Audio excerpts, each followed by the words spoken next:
it's not really game of the year. It's more like every game that I played this year, because I'm not really a play all the new games when they come out person.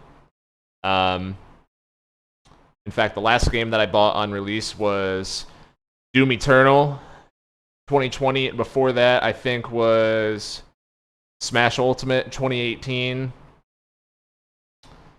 Before that was I think like Overwatch when it came out. So yeah, I don't play a lot of games when they came out, but I still like. I did this one time in 2020, of just like ranking every game that I played, and it's cool because I like to just. Because here's a shitty thing about like me not streaming anymore, very much, right? It's like I play all these games offline, and it's like, damn, I really just want to talk about this. I wish I streamed it, but I don't realize it until I'm way too far into the game until I realize that like I really want to talk about it. So, that's what this stream is. I ended up playing a lot of games this year. I think, like for my standards, this is the most video games I've played since like probably the high school. It was a gaming year. And I love doing this too. At the end of the year, I keep these like full year lists all the time for all kinds of stuff like music. I think I did a video on this channel of like doing an album of the year ranking, and like I'm still doing it, but I know that people who watch this are here for the video game stuff, and also just I don't know. I think like New Year's and just like having it be like a bookend, all like that type of stuff. I'm big on like New Year's resolutions and all that kind of stuff. But anyways, it's December. Game of the year stream. So let's just start with it. I'm gonna try to not have this stream be like 3 hours long. But some of these I'm gonna talk about for longer than others.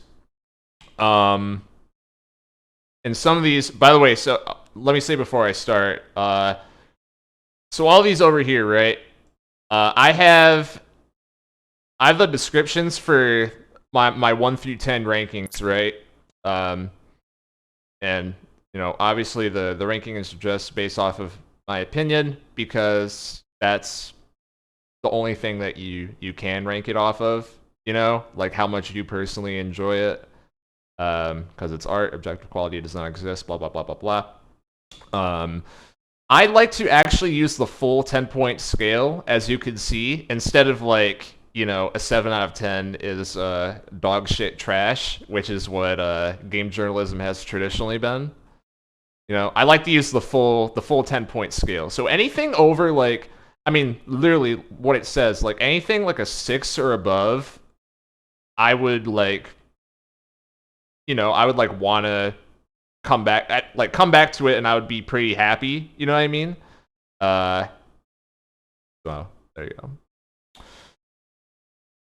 I'm gonna start with this and just get this out of the way.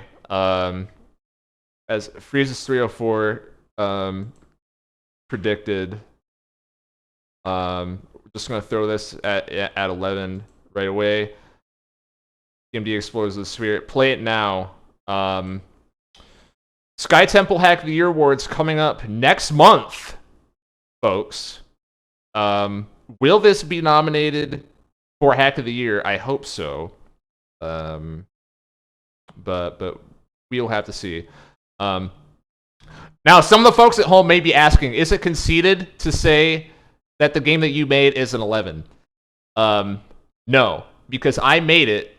And since I made it, it's not going to come out unless it is, to me, the exact game that I would want to play. So that's what it is.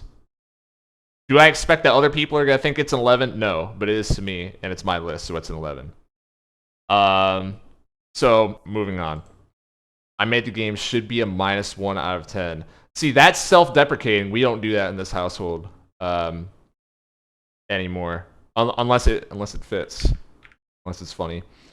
Pokemon Legends Arceus. Honestly, I forgot this game came out until I looked back at my my like text file of games I played this year, I was like, what the fuck? That was this year. So I did not finish this one. So I'm throw down here. I'm gonna throw DNFs.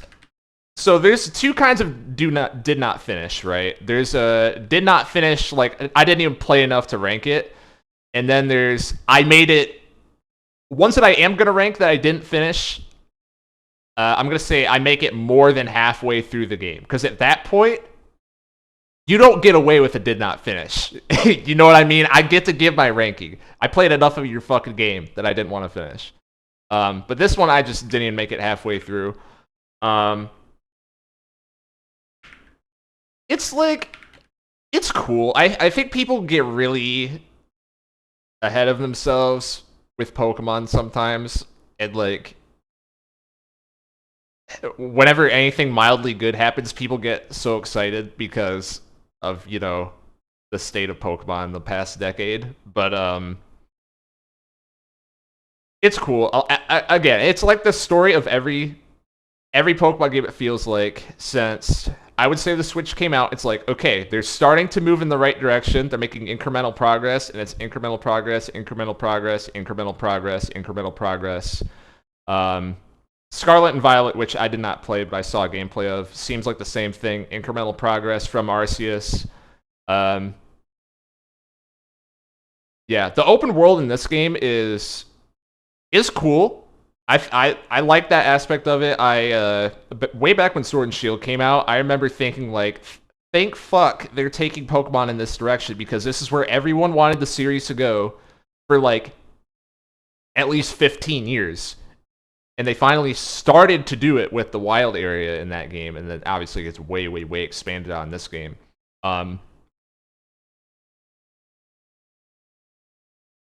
Them having like 2 battles in this game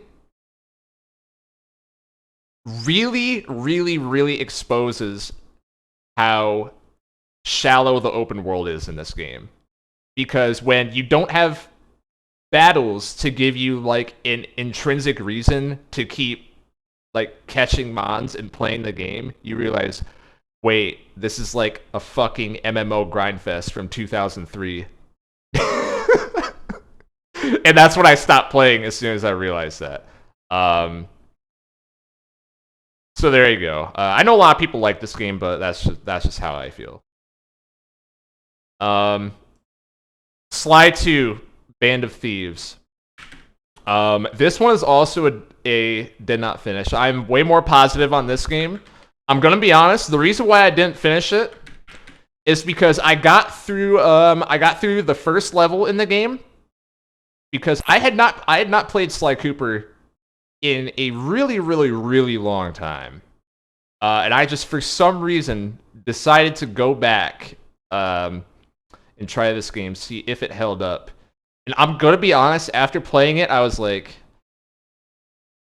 man, Infamous really did just mechanically improve every single thing about the movement in this game. That's kind of not true.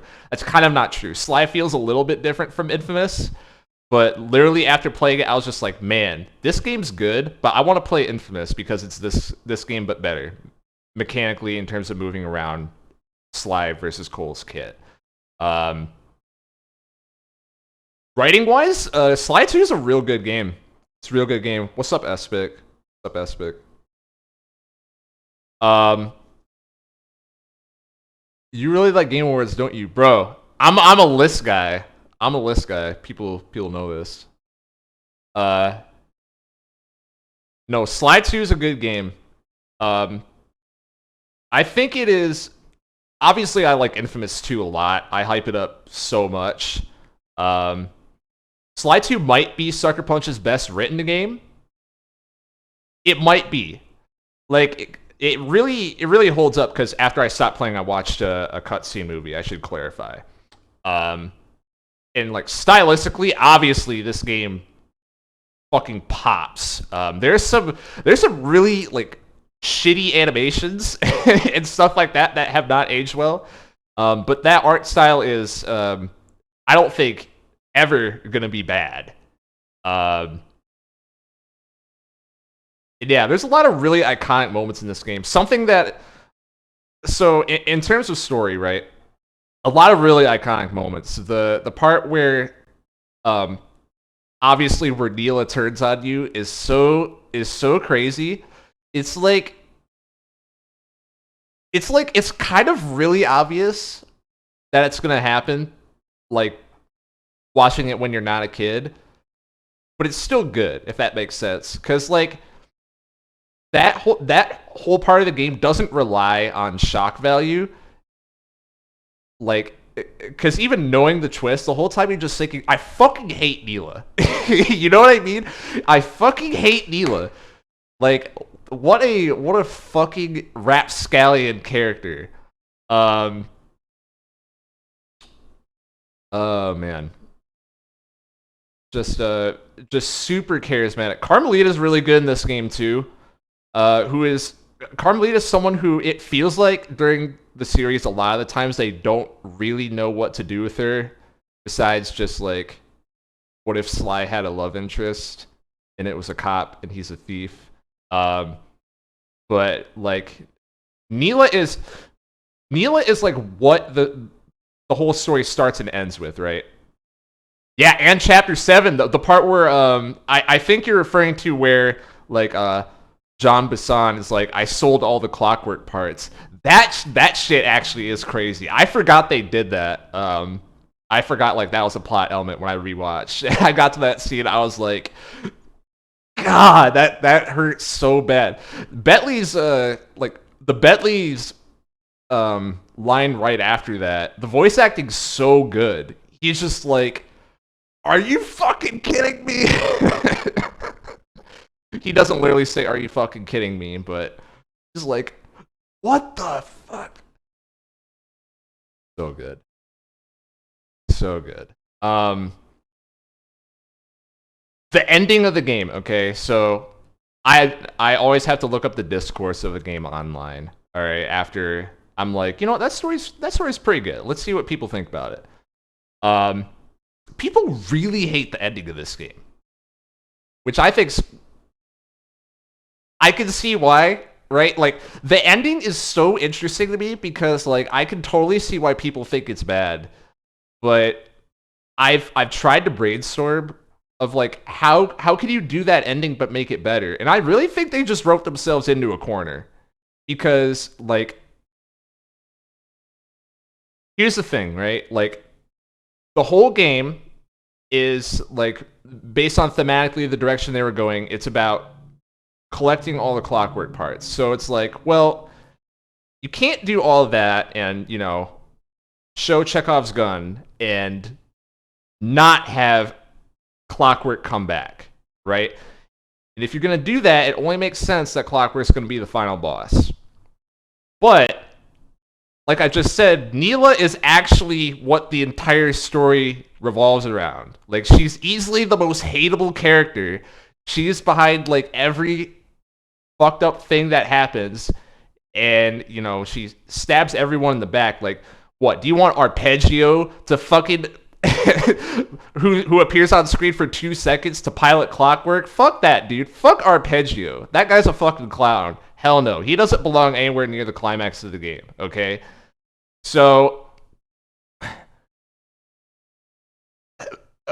but I think where they wrote themselves into the corner is like Neela's motivation, if you think about it for 2 seconds, why she turns into Clockwork, it makes no logical sense at all. It's like I get it. She's supposed to just like stab everyone in the back and whatever. So she's gonna stab Arpeggio in the back. Like all these things individually, it's like that makes sense. That makes sense. That makes sense. And then it comes together and it's like, yeah, but that doesn't really work though. Like that's not what Neela was doing in this game. Why is she like why does she want to have eternal life and be a psychopath murderer person? Um Fueled by hatred. So I don't know. Um Everything after that, I think, is good. Probably no way to write what happens to Bentley without people getting mad. No, I thought that part was good. I think that's like, the everything after the Neela boss fight, right? Where it's Bentley and Murray are like, they're fucking done with this shit. And then you get like, first of all, Carmelita stomping on the hate ship. That's perfect. They didn't need to make a Sly 3, which they did, and Sly 3 has an amazing ending in its own right. But that was perfect, right? Like, they could have just cut the credits as soon as that happens. And then, of course, that last scene with them in the helicopter is a fucking classic. So, I don't know. Pretty good game. Some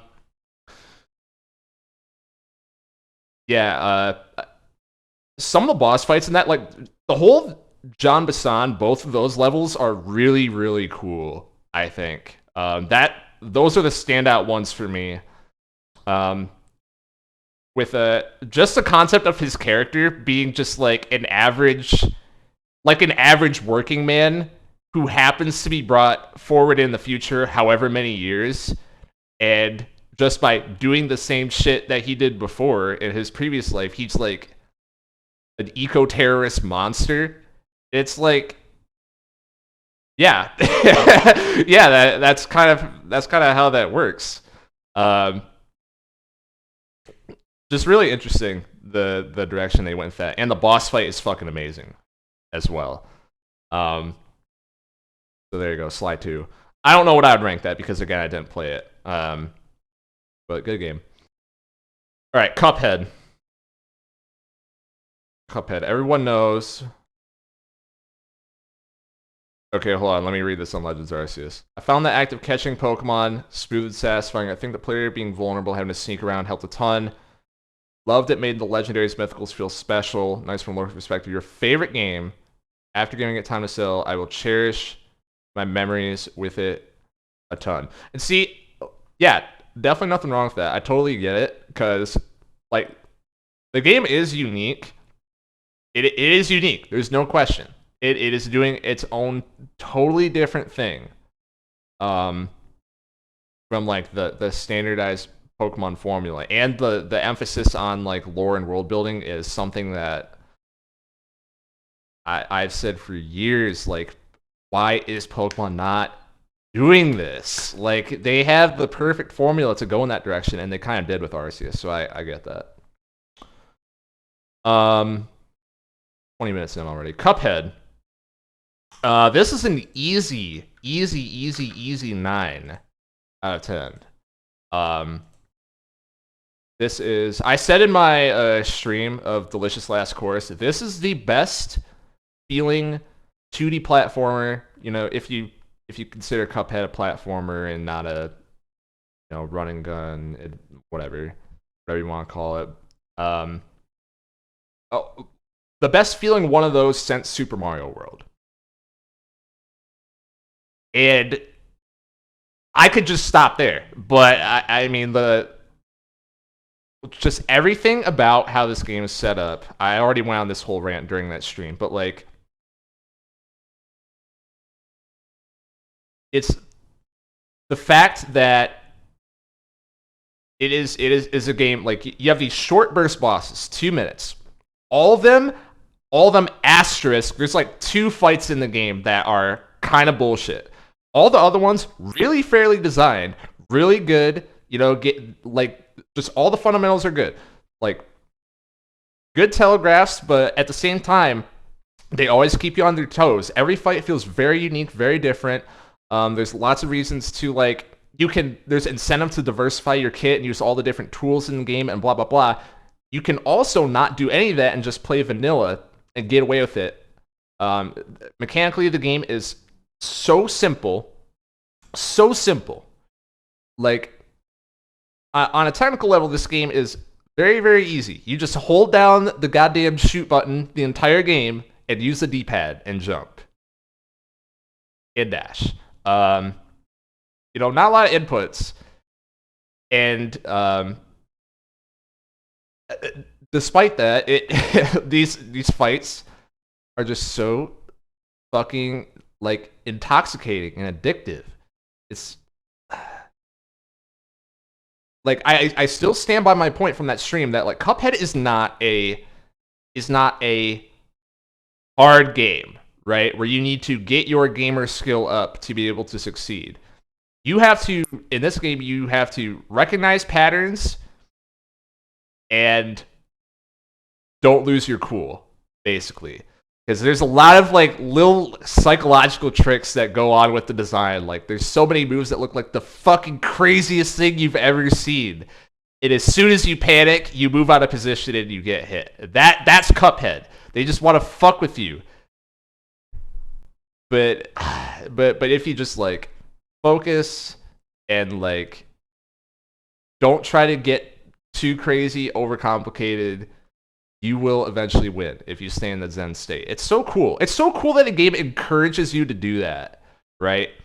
Like when there's a lot of ways that, you know, you could there's a lot of ways that you can cook up a hard game, right?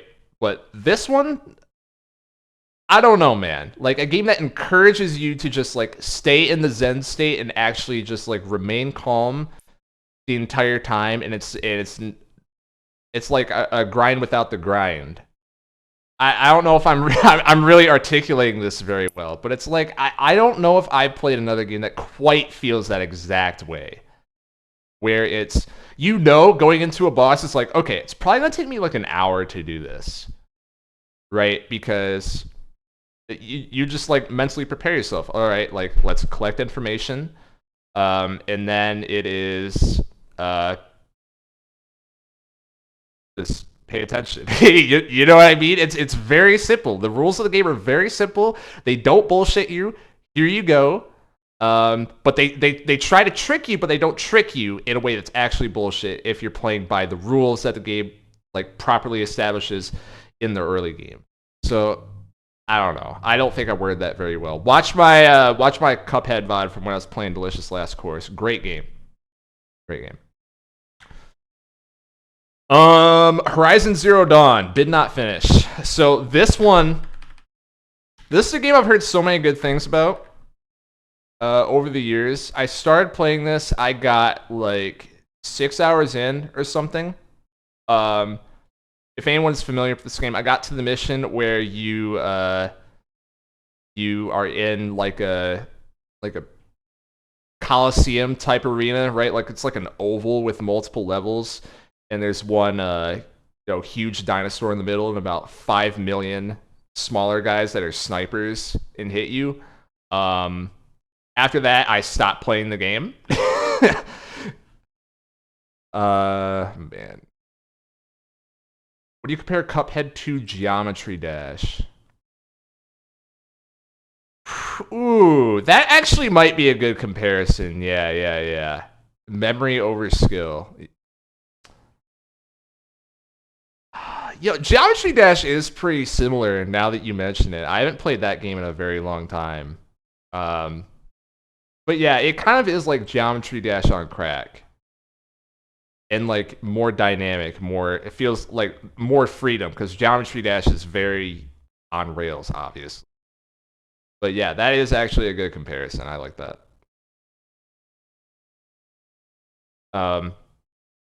Yeah, Horizon Zero Dawn. This game is I don't think it's bad. I would recommend it to the right person who's really into this stuff, but you have to know going in.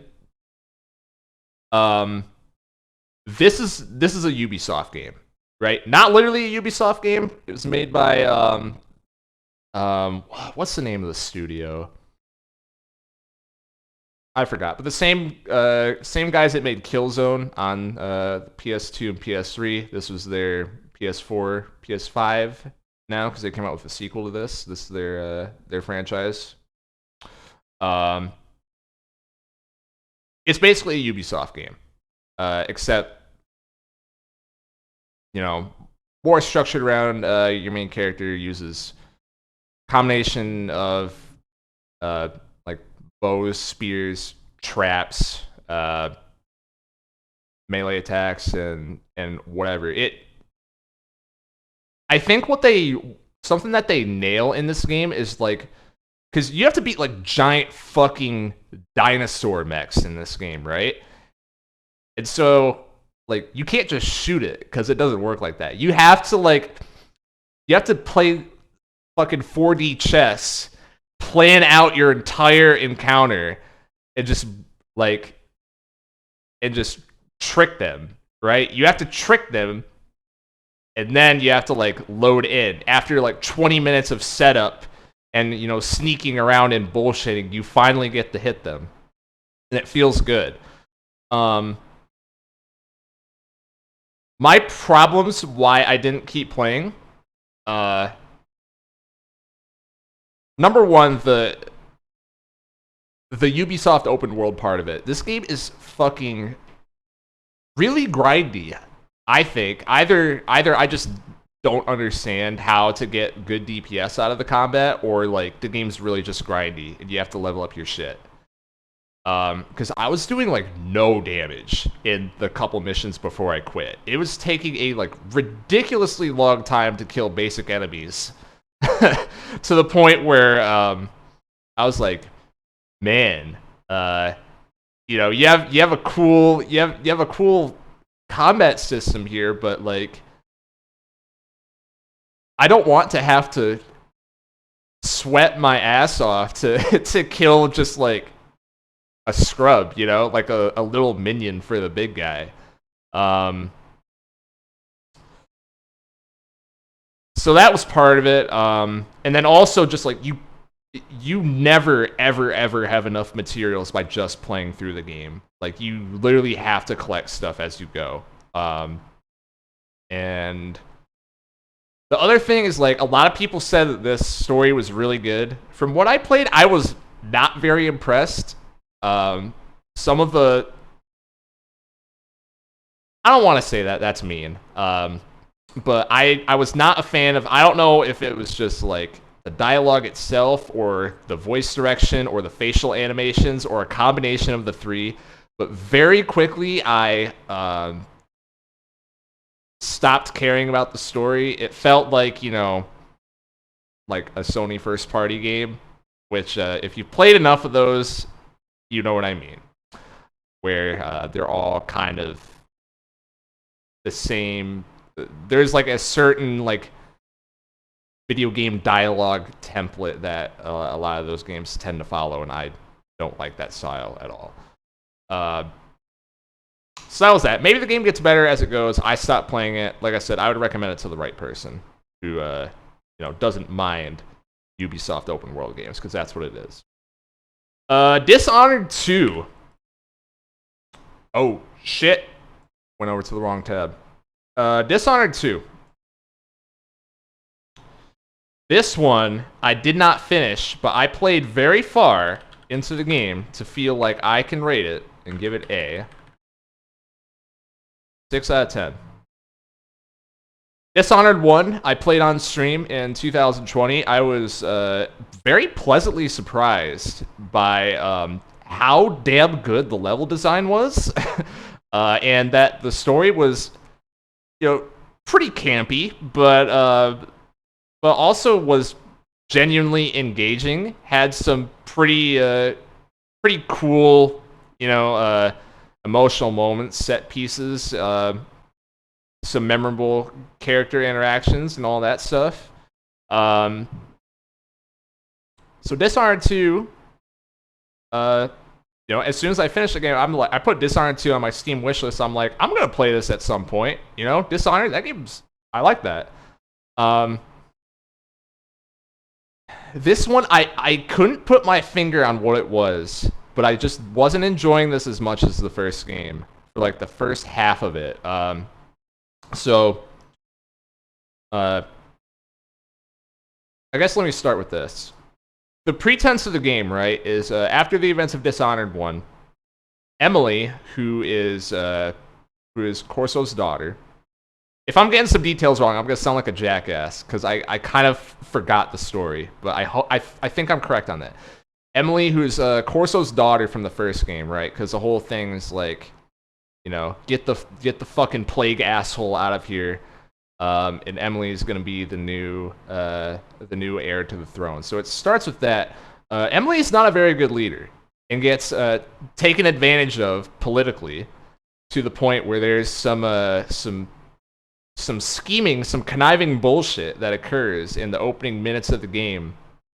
And you choose where between Corso and Emily, one of them dies in the this political attack of seizing the throne, and the other one is who you play as during the game.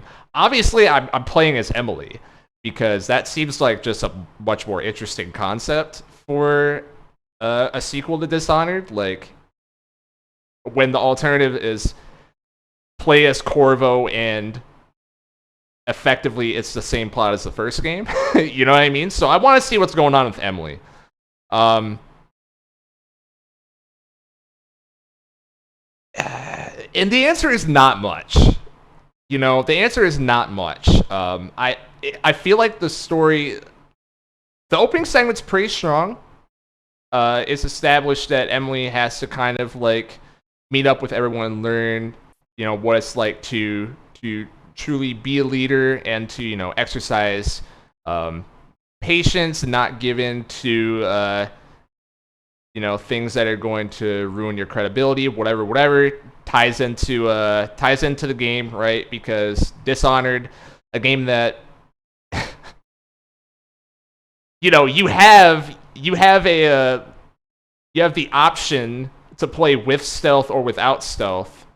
But here's the thing, like playing without stealth, the combat's not particularly good. And also, the game just calls you a piece of shit the entire time, and also it makes the game harder. So why would you do that? So whatever. The game not so very subtly, despite giving you the option to do good path or evil path, saying you need to do the good path for your art to make any sense. So whatever.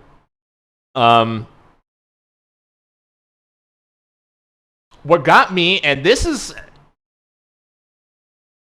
I understand this is definitely going to be a point of contention. Two things I didn't like about this game. These are two things that when I read online, a lot of people think makes the game better than Dishonored 1. One, why is everyone's line of sight so fucking good in this game? It's crazy. It's crazy. Like, you can't be on the ground at all, or you were going to get spotted. It doesn't fucking matter. Someone could be 100 feet away from you. If you're not above them, they're going to fucking see you if you peek for 2 seconds. Like, I don't know. Again, like, Dishonored 1 also wanted you to stay on the high ground the entire time, but good God. It just feels so restricting, you know, to the point whenever there's a section of the map where there is no option to, you know, climb up buildings, you know, take the high route in an obvious way, I just kind of groaned when I entered the room because, like, I have to deal with their infinite line of sight. And I don't know. I don't think that's a good feeling because I never felt that way in Dishonored 1. It was always like it was like I felt that like it was a challenge to, like, all right. How do I get around this puzzle that the game is throwing at me? In this game, it just felt frustrating. And the other one kind of ties in with the first point. The all indoors levels. Holy shit, dude. The mansion where, you know, you I don't know if it's like you pull the lever or the switch, whatever it is, and all the rooms in the mansion like change position where they are. That level is, I don't have any kind words for that level. And a lot of people will say online that is like one of the best designed levels ever, you know, like the best thing the series has ever done. I'm like, man, I don't know about that, dude. I don't know about that. It's so easy to get lost. It's like it's so easy to get lost. The checkpointing is fucking brutal. Granted, you know, you can make your own saves and blah blah blah.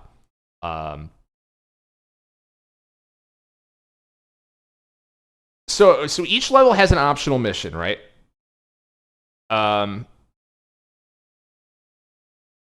I made the grave mistake, so it may be on me why I hate this level.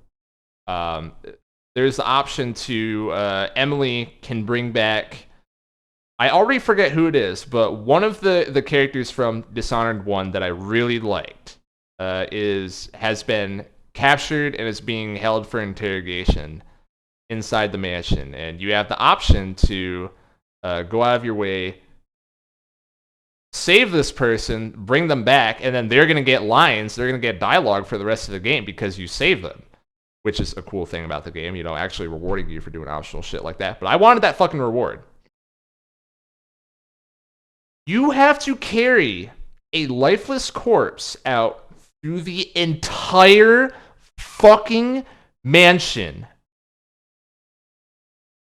basically without getting spotted, because if you do, you are guaranteed to have to kill enough people where you get thrust into the bad ending on the karma scale that goes throughout the whole game. That's the other thing. This game is way more brutal about, like, if you kill like 2 people, doesn't matter. You're on pace for the bad ending. It's fucking crazy. Dishonored 1 was a lot more lenient in that respect. So it's like you have to essentially play perfect. You have to, first of all, you have to get through the 90% of the way through the fucking level just to get to the guy. Then you have to escape with, you're carrying this motherfucker with one of your hands, so you're moving slower, and you like, you don't have the option to ever, like, I can't describe this succinctly, but basically you lose half your kit. You lose half your kit, and you move slower, and it's way harder to get out than it is to go into that spot in the first place.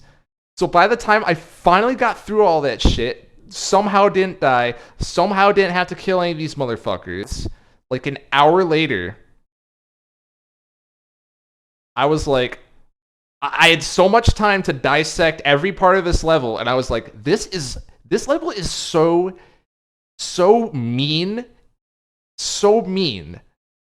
and restrictive, and I don't like it. I did keep playing for, I think, like 3 or 4 levels after that. But I don't know. I never really got hooked in like I did in Dishonored 1. So I just stopped playing. I think like 1 level before the ending. I was like, I have no faith in the ending to this story being good because nothing has happened since the intro, essentially. Maybe it is good, but I don't know. I stopped playing. Karma system, opinion interesting. I remember back when we played the first game, people would play the game were surprised that you got the good ending. Yeah. Yeah, I mean, it was more lenient in that game. I don't know what to say. I don't know. That was the fun of it. Dishonored 2 is still like, it's still Dishonored, right? It's still a good game, which is why it's a 6. It's an above average, but like all the changes that they made are just things that I particularly don't like, is what it comes down to.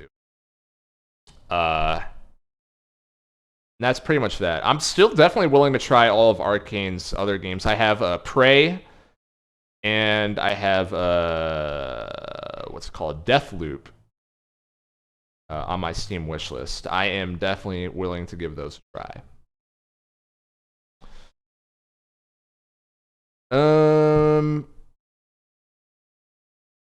Which I think was reasonable. Nice, you could only get the bad ending if you were trying for it. Yeah, I feel like I was close, because I remember at some point in the first game I was starting to get a lot of the bad karma stuff, like a bunch of, like, a million rats going around at some point in the game.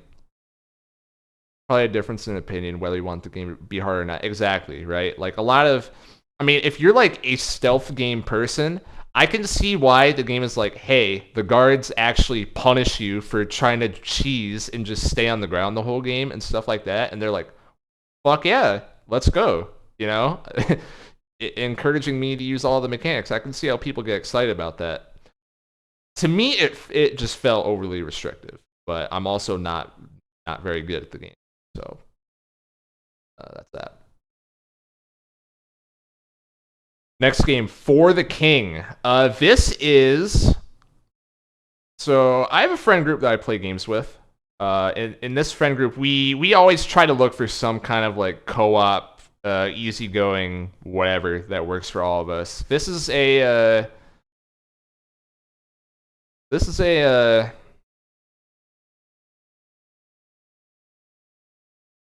like half tabletop RPG, half roguelite. I was gonna say half something else, but I guess it doesn't work like that because the two halves have already been fulfilled. But yeah, it's a pretty basic like grid based. You move to this tile, there might be a random encounter that happens and stuff like that. There's a lot of like macro strategy that goes on in terms of like.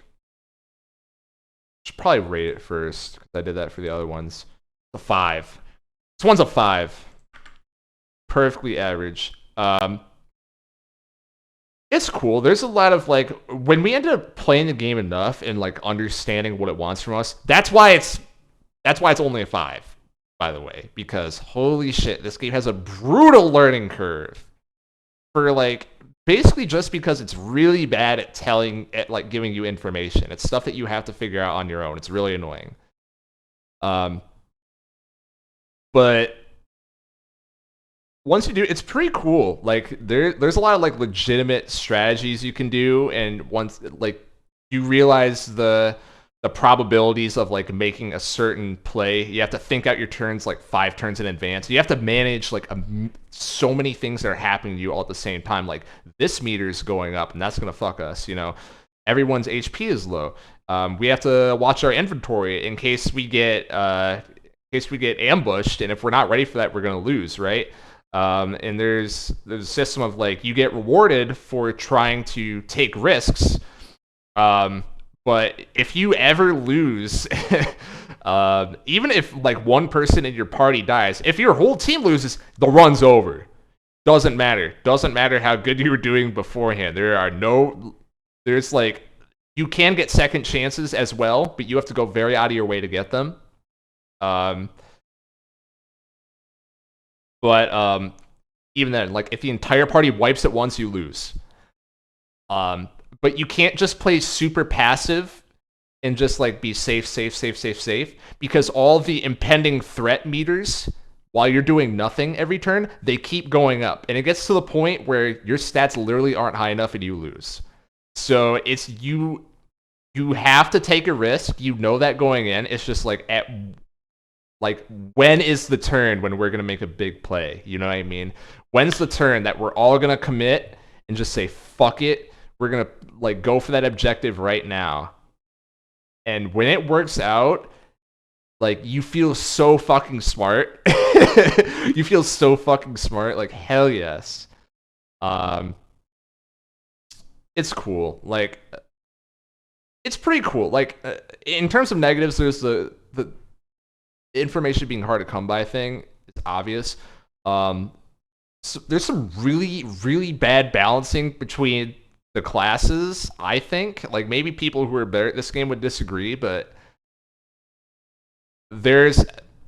we played the game enough where I think there's like 10 classes, characters, whatever that you can pick from. There's maybe 4 of them that are usable, you know?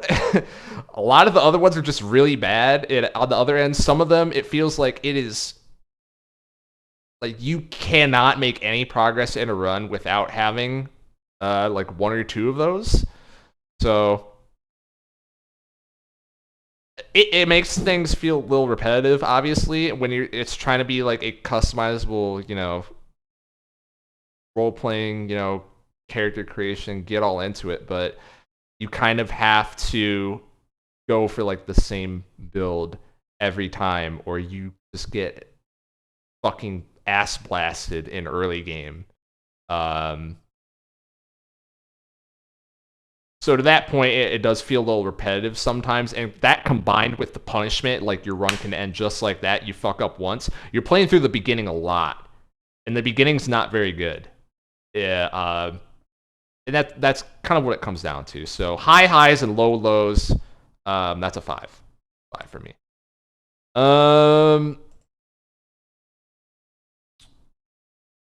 Super Auto Pets. This is not a meme. Okay, this is not a meme. I got into Super Auto Pets earlier this year in May. I had I don't know what it is because I never went to a doctor, but my wrist and my forearm started tightening up. In fact, it has been lingering ever since then, and I've had to replace my mouse, bought a new mouse, got a new chair, got a new like everything, trying to like really try to stay ergonomic ever since then. But for a while, my right hand, I like effectively, it hurt to even like grip the steering wheel to drive. You know what I mean? So I need a video game I could play with one hand. Okay, you know what? Let's download this mobile game that all my friends have been talking about for the past couple of years called Super Auto Pets. Guys, this is an 8. This game is amazing. This game is amazing. This is like, fuck whatever auto chess, auto battler, whatever you think is good. This is the best one, like by 10 miles. This game's so good. God damn, man. Like there's just something so addicting about starting the run. They have the 5-minute snappy loop down so good. It's one of those where as soon as you get the gist of the game, you do a couple runs and it's like, you start reading the effects. It's like, okay, let me just place a couple guys down, and then you get to see what other people are placing and how it matches up against you and whatever, and you get to like see all the interactions happen in real time, and all that good stuff. And it's like you learn from playing other people, like, oh, okay, well that seems like it's good, but it's a totally different experience, like them going against you and you building your team, because this like Super Auto Pets is so matchup based. It's like it's degenerate. It's so degenerate, but that's also why it's funny, because you can go really, like, there's so many ways that you can cook it. You could just go like a straight meta build, and there's like certain play styles that you can lean towards depending on your risk tolerance and like certain things that like I don't want to lose to this guy, because this guy, either you just hate him, or he's on like 30% of teams, and it's like I'm not gonna lose to that guy in the 10th round. Like if he's pulling up with that pet against me, I want him to get fucking owned. And you can totally do that, even though it's fully random. Like whatever your draws are every round, it doesn't matter. You know what I mean? It doesn't matter, because there's enough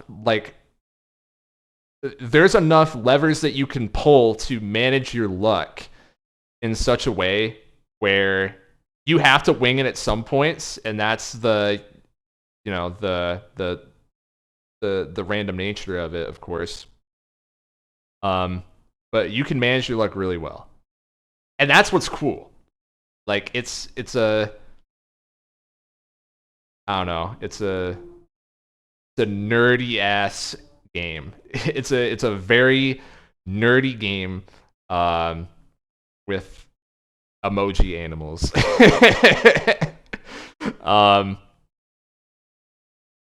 Yeah, there's actually so many ways you can play the game too, which is it's so cool. Like I've had stages of the game where I just think like this thing is so broken and I'm gonna build around it, and then it's like, no, wait, actually, this thing is so broken. No, this thing is so broken. No, this thing's broken. Everything's broken. Everything's broken in this game, and you can get to the broken state like with everyone. It's so cool, so unique.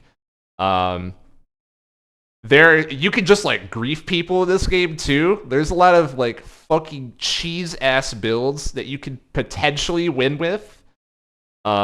Such as like the classic hedgehog plus pufferfish shit that all my friends use in arena mode.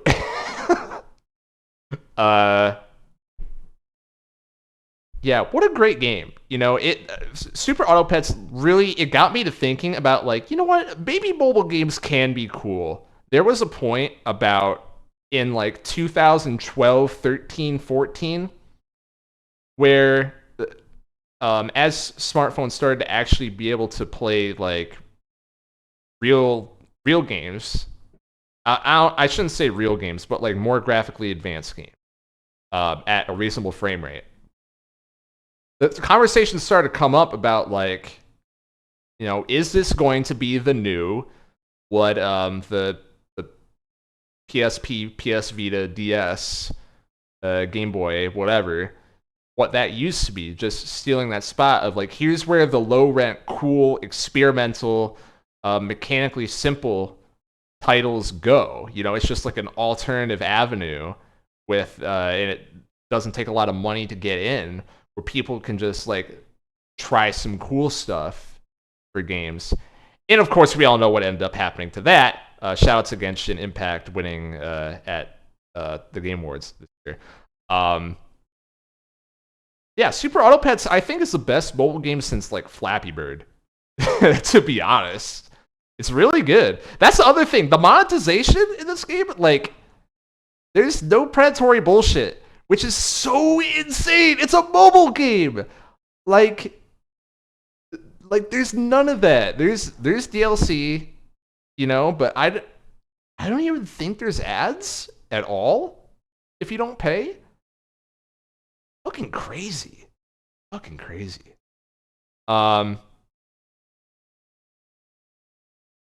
Such a funny conversation in retrospect. I already wasn't taking it that seriously, but it was interesting at the time that mobile gaming could become dominant. And in a way it kind of has, right? It's just like it's like a totally separate market from like video games, you know, video games as we understand it. Like it is a whole different world is what it ended up turning into. You know, for better or for worse. It's just not like like the Game Boy, the DS, the PSP, that was like for gamers, you know what I mean? And like mobile games for the most part are like very much like the ones that are predominantly popular are very much not that. Which in hindsight may be kind of obvious that it was going to go that way, but I don't know. It's interesting. Super Auto Pets is a peek into the alternative timeline. Is my point. 8 out of 10. Next game, Castle Crashers, the hit Xbox Live Arcade classic that I went back and replayed recently. This is a row because this is a 6. This is a 6 for me. It's just fun. It's just fun. You know, this is it's just fun. I don't know what else to say. Biggest problem with this game coming back, like a lot of the core principles still stand up, right? As a beat 'em up, it's you know, it's very like corny to like mid-late 2000s, you know, that type of humor, especially in internet circles. To me, that's not a negative, but probably worth pointing out.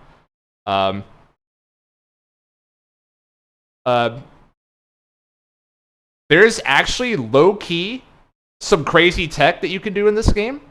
Want to peep the VOD tomorrow? Live games. Want to hear your thoughts on it? Good night. Yeah, thanks for showing up. Night. The advanced tech I shouldn't say advanced tech, but you know, like pop them up in the air and then just like mash your air attack and like bring them over to the wall. That shit's so classic. It's classic. It never gets old. You know, there's and stuff like that is just so totally unnecessary a lot of the time too, because this game is like it's you could pretty much play it as a button masher and not interact and try and do combos at all. And a lot of the times doing combos isn't even incentivized because you want to stay mobile, but you can. Like, you can just fuck dudes up in a lot of creative ways. Like, there's the, you know, you can do throw chains with enemies. That's a classic. A lot of cool things you can do. Biggest negative of this game is the Z-axis. Because every person that I've ever played Castle Crashers with will throw out an attack to the right. They see an enemy there, but their model is layered behind the enemy instead of in front of them, so they miss. And then they ask, how am I above him? Yeah. that is a recurring Achilles heel with this game that that keeps it from standing up super well, in my opinion. The depth perception is really, really tough. Like, there's such a small window where you're on the same horizontal plane as an enemy, and if you're not, you miss your attack. It's annoying. It's annoying, unfortunately. But other than that, this game is very charming. Very charming. Great co-op game. Great co-op game. You know, all the... Especially, like, collaborating with friends, you know, the little RPG elements that are thrown in. It's cool. There's a lot of different ways that you can go about it. You'll have... you know, sometimes you'll have the guy who just puts all his shit into attack and says, all right, you guys all stay in the back. I'll get the damage on and you revive me. I've done that a couple times. I've done like the all mage build. Everyone sits in the back and throws fireballs. Or the classic, just everyone tanks, which is kind of like, I guess, the vanilla way to do it. You don't have to do that. That's boring. Be adventurous when you're playing Castle Crashers. And of course, the 1v1s. Oh man, people start talking mad shit in Castle Crashers 1v1s. Holy smokes. You better not lose to your boy in this game. You will never hear the end of it. Fun game. Just good, clean fun. 6 out of 10. Multiverses. I'm not ready to talk about this one. It's the Smash Killer. It's the Smash Killer. So fights at the end are your favorite part of the game. Don't think you ever won a single one. See, you gotta get your shit together then. You gotta get your shit together. You cannot lose those. Oh man, that's the important part. Multiverses. I wish this game didn't have its shitty monetization model. I wish it didn't. They have the core of a pretty cool game here.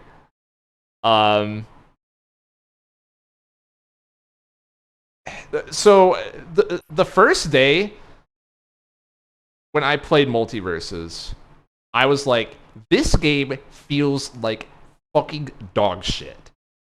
You know, it feels like you're moving around in a pool of maple syrup, okay?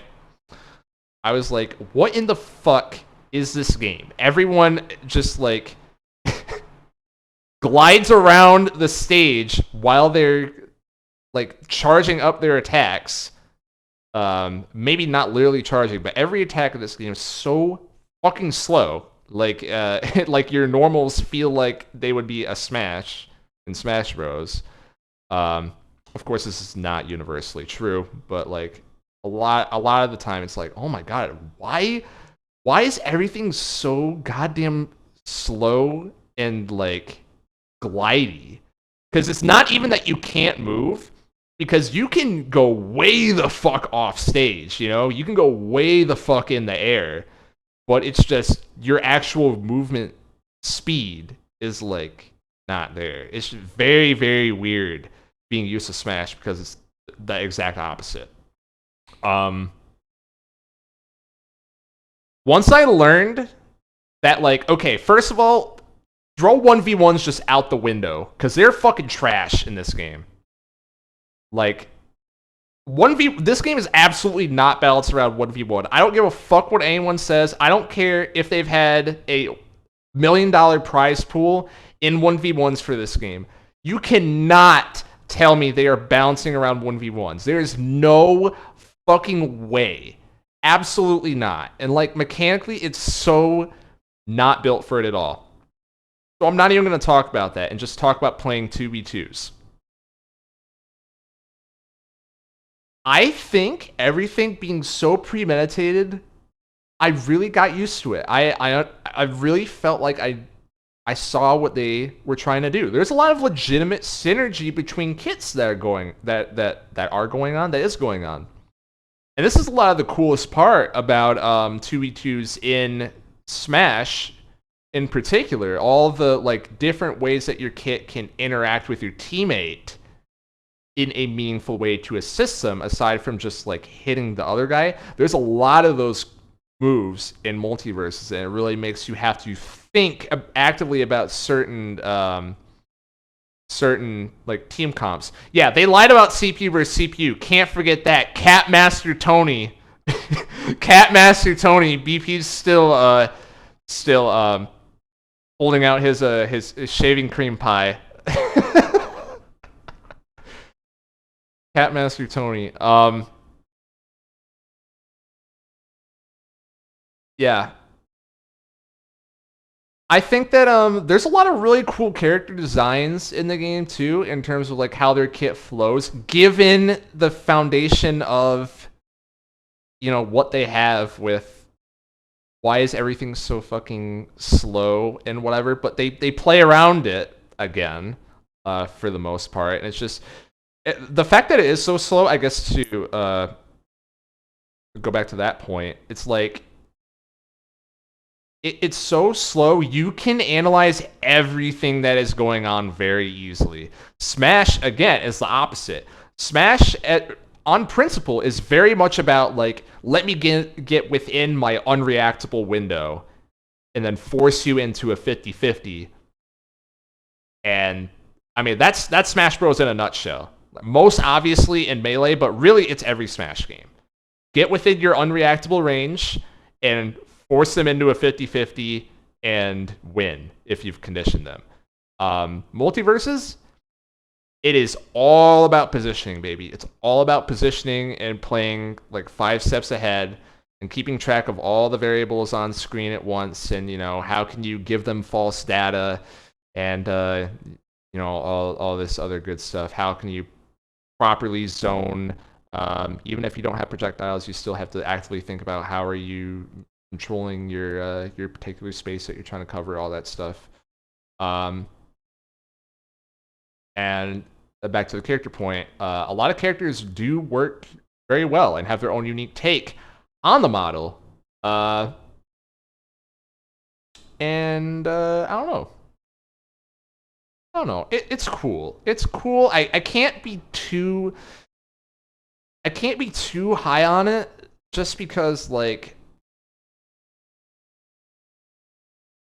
just because the game is balanced adequately around feeling like shit doesn't make it not feel like shit. You know what I mean? Like, I feel like there's no weight to anything that happens in this game. And this obviously extends to like graphic and visual design as well. the fact that like the when they're in hit stun, they just like pretty much stand completely still, and there's these stilted ass animations. And then as soon as the animation is done and it goes into knockback, they just go flying. Which you could argue Smash Ultimate also does that, but like, come on, man. Like no matter how negative you are on how Smash 4 or not Smash 4, Smash Ultimate did that, Multiversus is that problem, but like 10 times worse. Like, if I hit someone, if I hard read the fuck out of someone with my smash, why does it feel like I hit him with a wet noodle? You know what I mean? Why does it feel like I hit him with a wet noodle? Like, I don't know. That shouldn't matter, right? Like, I tell myself that shouldn't matter, but dude, it does. Fighting games are supposed to be cool. It's not only about the mechanics. It's supposed to be cool. This game has no cool factor. Has negative cool factor. And the monetization is fucking garbage, as I said at the start. It's every single, like, and literally every single predatory thing about mobile games from the past 10 years wrapped into one game. Except loot boxes, because those are illegal now. But everything else. Illegal in the EU, at least. I don't think in the US yet. So whatever, that's Multiversus. I wish it was better. I wish people gave Nick All-Stars Brawl as much of a chance as this game.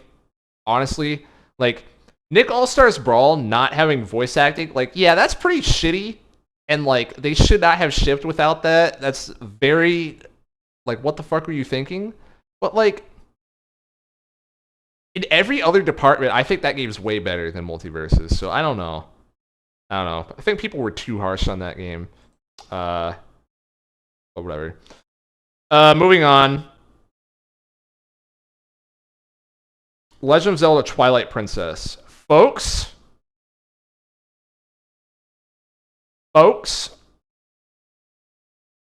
for me, Nasby had issues with keyboard control binding. You can never get it to play the way that...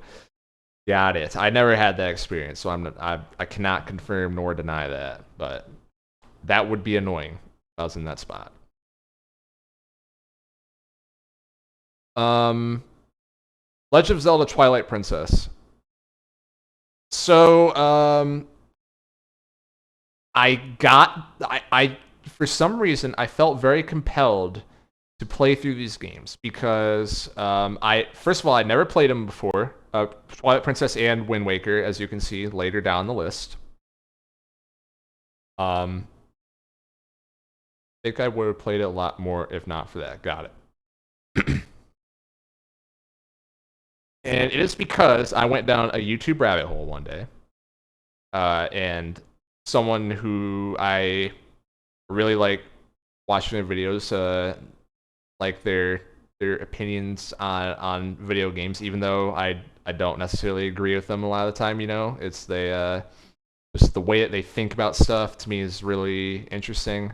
Anyways, they're a real Zelda person. They made a Zelda video, and that kind of reminded me, like, you know, there's supposed to be a timeline for these games, right? The Zelda games that I played were Ocarina, obviously, and Majora's Mask. And of course, I kind of refreshed myself on what the timeline is supposed to be and all that jazz. I'm like, you know what? Let me finish out the... I did a little bit more research into it, and I ended up learning that a lot of the games into that timeline are really, like, kind of, let's say, shoehorned in. Like, not meant to be in a timeline. And it's really more like Zelda has a couple separate, like, timeline sequences that work together, but maybe not the whole thing meshes up perfectly. Anyways, whole nother topic there.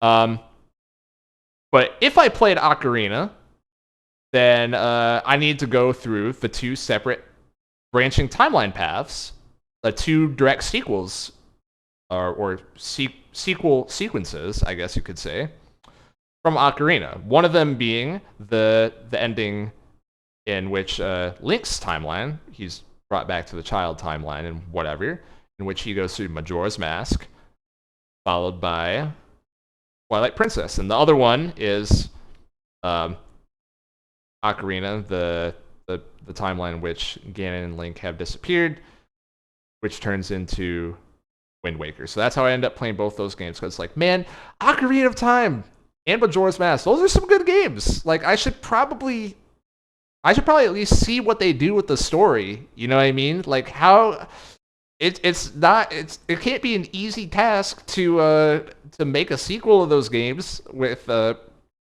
how much fucking hype those games had, especially at the time, man. Especially at the time.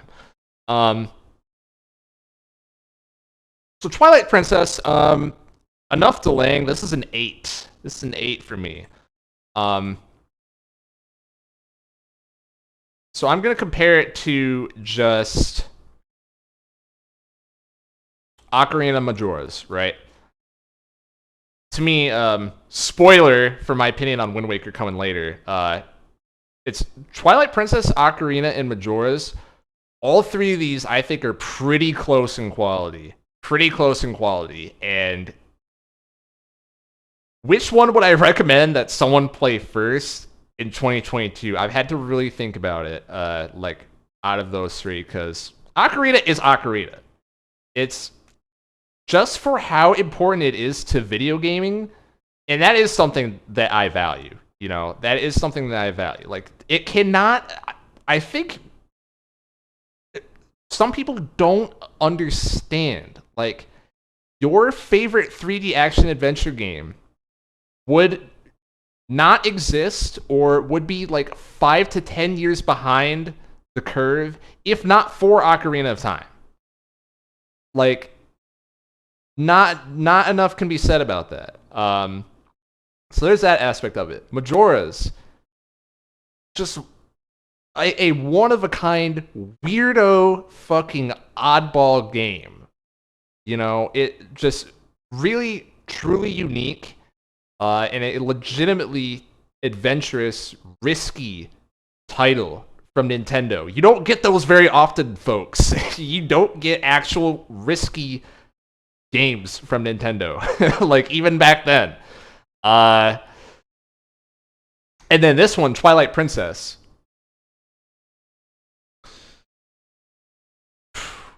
I love the dungeons in this game.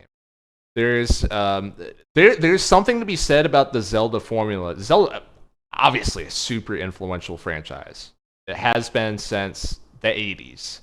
And even creeping into now. Like, you've had people stealing shit from Zelda 1, stealing shit from Link to the Past, stealing shit from Ocarina, obviously. And Twilight Princess, not gonna lie, when near the end of this game, I was thinking, like, damn, this game really led to Demon Souls, didn't it? And then Breath of the Wild, of course, is a lot of elements of that game have been copied as well. Zelda's always been a copied franchise. I think what doesn't get copied is literally just, like, exactly how dungeons are crafted in Zelda. It's so basic, it's so simple, they do it so well. There's certain fundamental principles that you learn very early on of... It's very formulaic. It's something that you understand every single time you're going to go into the dungeon. All right, somewhere there's going to be the map, there's going to be the compass, there's going to be my key item that it's going to want me to use for, like, all the other puzzles in the second half of the dungeon, as well as the boss. There's also probably going to be some brain teasers that are going to make me try to utilize my entire kit that I have. Twilight Princess is amazing about this, by the way. Your whole kit that you have, like, everything is cool, basically, in the game. Like, every item that you get is cool, and you want to use it. And it has, like, unique applications that add to the dungeon design. My favorite, which, from reading up online, is, like, everyone's favorite, is the mansion. Just what a cool idea for a level. It's maybe the only ice level in a game that's good. The only one ever. just so cool. Like thinking about that one alone, how many elements do you just run into in that dungeon where you're like, oh, what a novel idea. Like, first of all, the fact that it's in the mansion, like the narrative aspect of it, and having to talk to the Yetis, and there's they're kind of humor thrown in throughout, and interacting with the cannonballs and everything leading up to finally lining up the cannonball shot to take up that guy that's blocking your path to the exit that you've been able to see the entire time. And even the ice block puzzles don't suck, and there's just so many aspects of it that are cool. But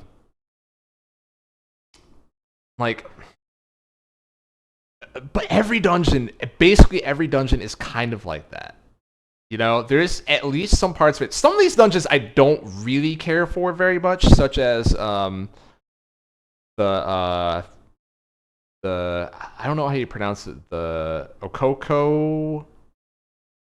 I'm 1,000% saying that wrong. City in the Sky is the name of the dungeon. That one is probably my least favorite, but I would still say it's like on the good side. If I were to rank just my least favorite dungeon individually, it'd be above a 5 for sure. And there's like 9 or 10 dungeons in this game. There's so many like just awesome moments. I haven't even touched on like the story, which is legitimately really, really good. Really good. This is the other thing about Zelda that's like, again, it's so basic. So many games have stolen from it, iterated, whatever. But there's just a certain way that Zelda does it, like keeping in mind the context that this is a sequel to Ocarina and Majora's Mask. It's there's certain world building things, the usage of secondary characters, because obviously Link doesn't speak, right? People, you can have your opinions on silent protagonists. In Zelda, the silent protagonist gets development. Okay, and this is a concept that might seem a little bit weird, but through just like facial inflections and the type of actions they take, the interactions that they are having, actually you realize through the speech that other secondary characters say and whatever, there is a certain characterization that builds out with Link in this game, in which Link has a fucking tough life in this game. Like, this is a pretty brutal journey that he has to go through, and kind of, there's a meta aspect of it. They play this up way more in Wind Waker as well, but of like needing to live up to the Link from Ocarina of Time. You know what I mean? Like, that is the bar. That's the standard that's being set. And a lot of the point of the game, at least the way I interpret it, is kind of like not running away from your problems, right? Like, not running away from that, which is kind of the crux of a lot of, like, basically every other character in the game, right? Like, Zelda runs away from her problems. Midna runs away from her problems. The fucking sages run away from their problem. They try to just like shove Ganon in a corner, and they're like, "Yep, that's gonna work." Fucking. So I don't know. It is very satisfying, like not only having all of them realize that, but overcoming it in their own unique ways and all that stuff. Blah blah blah. I really like the sound design of this game is impeccable. Impeccable. I don't care what anyone says, okay? The Twilight Battle sound theme sounds like fucking dog shit, and it's awesome. It sounds like your fucking hard drive is breaking, and it's amazing, and I love it. The visual design. Now, I get it. Grayscale is kind of played out. It's a very late 2000s thing. You know, it's very PS3, Xbox 360, where every game is just shades of brown, gray, and green. This game is beautiful. I don't care. This is the best looking game on the GameCube.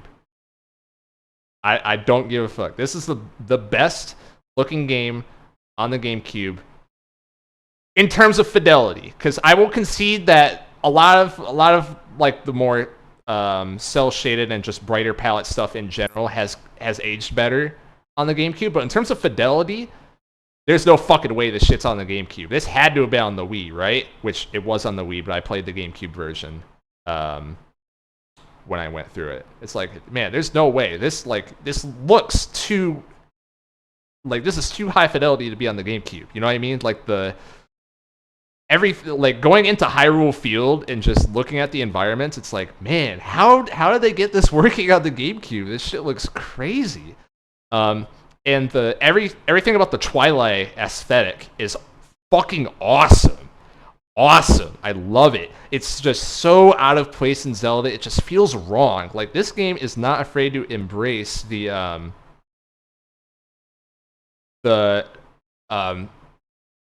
Twilight is very othered.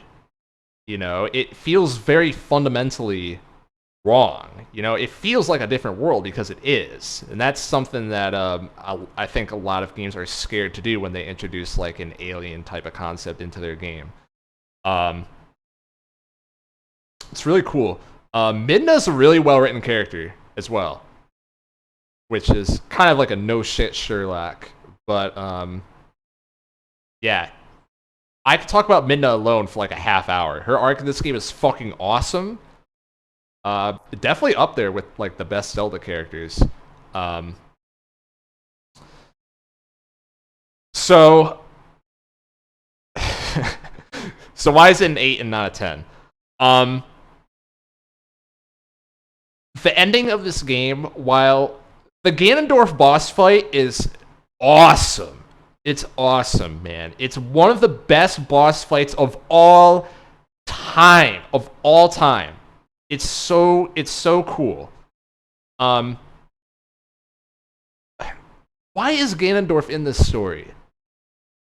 You know, why is Ganondorf in this story? It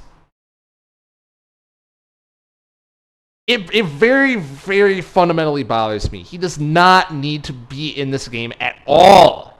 He doesn't need to be in this game at all. He entirely derails a lot of the momentum the story has going for it. First of all, Zant fucking sucks. Okay, Zant fucking sucks.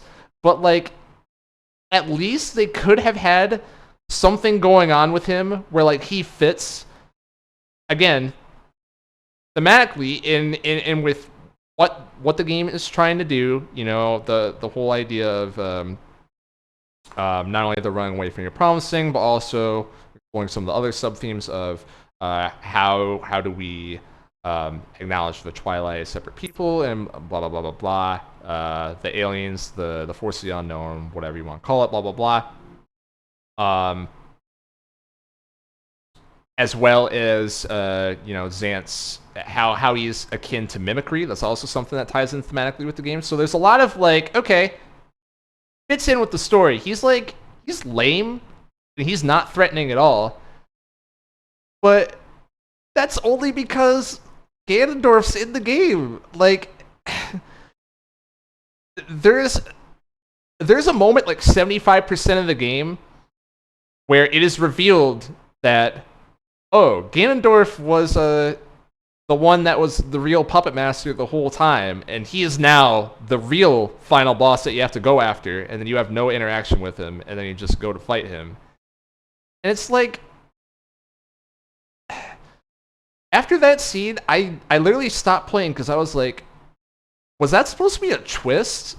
Like, no shit, Ganondorf's the final boss. It's a fucking Zelda game. Like, as soon as he got revealed at all, I don't give a shit about anything Zant does. Because I know that he's not the big bad of this game. Like, I have no reason to care about him. And also, he's basically just a fucking loser the entire game. Except for the ending, when he turns on Ganondorf. That's kind of cool, I guess. They don't really explain how that's possible. It's really weird. That's something that I read up on that afterwards, and it's like, even the writer of the fucking game said that's a plot hole, and they don't know how that's possible. So, whatever.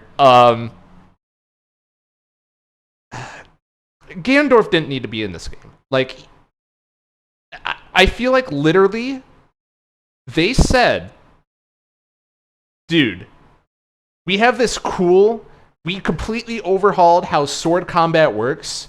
And this shit's gonna be awesome. It's gonna be this, slow-paced, methodical, just like systematically dismantle all your enemies with all these skills and timing your dodges correctly and blah blah blah and all this stuff.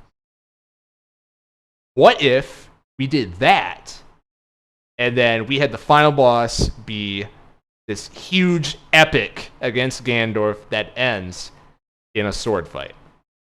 Like a real one. Not that Ocarina shit where you're just, you're doing your normal slashes and, you happen to hit him. No, let's have a real ass fight where he fucking blocks everything you do. He makes you look like a goddamn chump. You have to outplay the shit out of him and really understand the mechanics to beat him. That would be awesome for Zelda. And guess what? It is. It is awesome. Unfortunately, he doesn't belong in the story. At all. And it's really unfortunate. It's really unfortunate because dude derails the game so bad. There's a I'm forgetting the name of it, but there was some shit that I saw on TV tropes. It's called like, the trope is called like and then Ganondorf shows up or something like that, referring to this game. So apparently it's very infamous. Like, wow, they completely threw out the entire story just to shoehorn Ganon in at the end of the game. That's apparently a notorious complaint, but yeah, I don't know, man. And the other thing is there's some walkthrough-itis in this game that's kind of bad. There's some puzzles. Again, I was very positive about most of the dungeon design. Of like, there's a lot of really good stuff. There's some puzzle solutions that are like, fucking really, dude, really. And Zelda as a franchise can be guilty of that sometimes. So that's kind of a consistent complaint. A lot of like, fucking really, dude, solutions.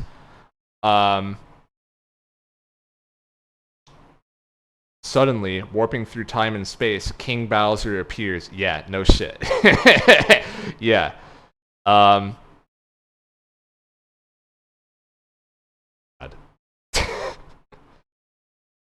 And the other thing, the early game in Twilight Princess, the only thing keeping it going is just how interesting the seeds of the story that are set in are. Like I want to see what happens to Midna. There's so many secrets here. Like, and what's going on the Zelda side of the story, and this whole other world. Like, what are we going to learn about the Twilight as the game goes along? Narratively, it's cool. It starts really, really, really, really slow. It takes like 6 hours for the game to start opening up. And there's some really bad fetch quests. And people who play this game know what I'm talking about. The parts where you're forced to play as Wolf Link. These parts fucking suck. I'm sorry. Like, Wolf Link, his kit, once it opens up in the second half of the game, really cool. Really cool. It's really awesome to have two totally different loadouts to switch between. They all have their own legitimately unique uses. It feels like they complement each other very well. It doesn't feel that annoying to switch between them once you unlock the skill to make it faster, which again, you don't have at the start of the game. At the start of the game, so there's 3 dungeons you have to do, right? 3 dungeons before you unlock the functionality to switch between Wolf Link and normal Link at will. as Wolf Link, you have to use your Arkham Asylum Detective Vision, which I guess this game came out before Arkham, but whatever. your Wolf Vision, your scent. You have to look around the entire town and just like platform everywhere. Which, by the way, platforming in 3D Zelda games not good. I don't know if you guys are aware of this, but goddamn, especially in 2006, that is a dated part of the game. It doesn't really rear its head too often during the dungeons, but during these parts certainly. You have to look around the entire map. It gets you familiar with the town, where everything is. Okay, cool. Even though it's not particularly fun to try and move around using Wolf Link when you're just so limited. Sure, whatever. And you have to hunt down like 15 bugs. I think they like cut the amount of these things that you have to find in half in the HD remake because they knew these sections were bad. Unfortunately, I did not play that version of the game. Everything I've read makes it seem like, yeah, that would fix a lot of my complaints with this game. So you do that, then you turn to normal Link, and it brings you back to the start of the area after you've explored everything in that entire section of the game, and then you have to like do a second set of puzzles, essentially, like finding a different way to traverse the same way that you did when you were a wolf. And it's pretty like they do not hide that this is just like this is, I don't want to use the F word, but it's filler. It does not feel good to spend fucking 10 years going through an area, figuring out everything about it. You get to the end, and then you lose all your progress, essentially, and start over and have to do it again. It sucks. But again, once you get past those first 3 dungeons, holy shit, the rest of this game, man. If you just back to basics, great fundamental, like solid fucking video game. This is, man, I can talk about this game for way longer, but this stream is already going forever. Twilight Princess, great game.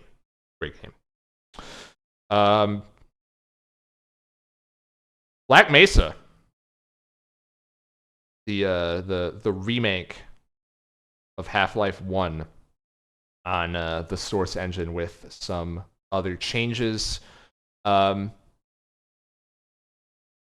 This one's weird because when I was evaluating it, it's like, do I think about it from, the 1998 game, or I think they've started developing Black Mesa in 2010, but from what I understand, the level design is like 99% identical, and like all the set pieces and everything, except for obviously the graphics and sound and all that good stuff have been upscaled because of remake, and they added a lot of content to the end of the game. So this is essentially Half-Life 1 is kind of how I think about it.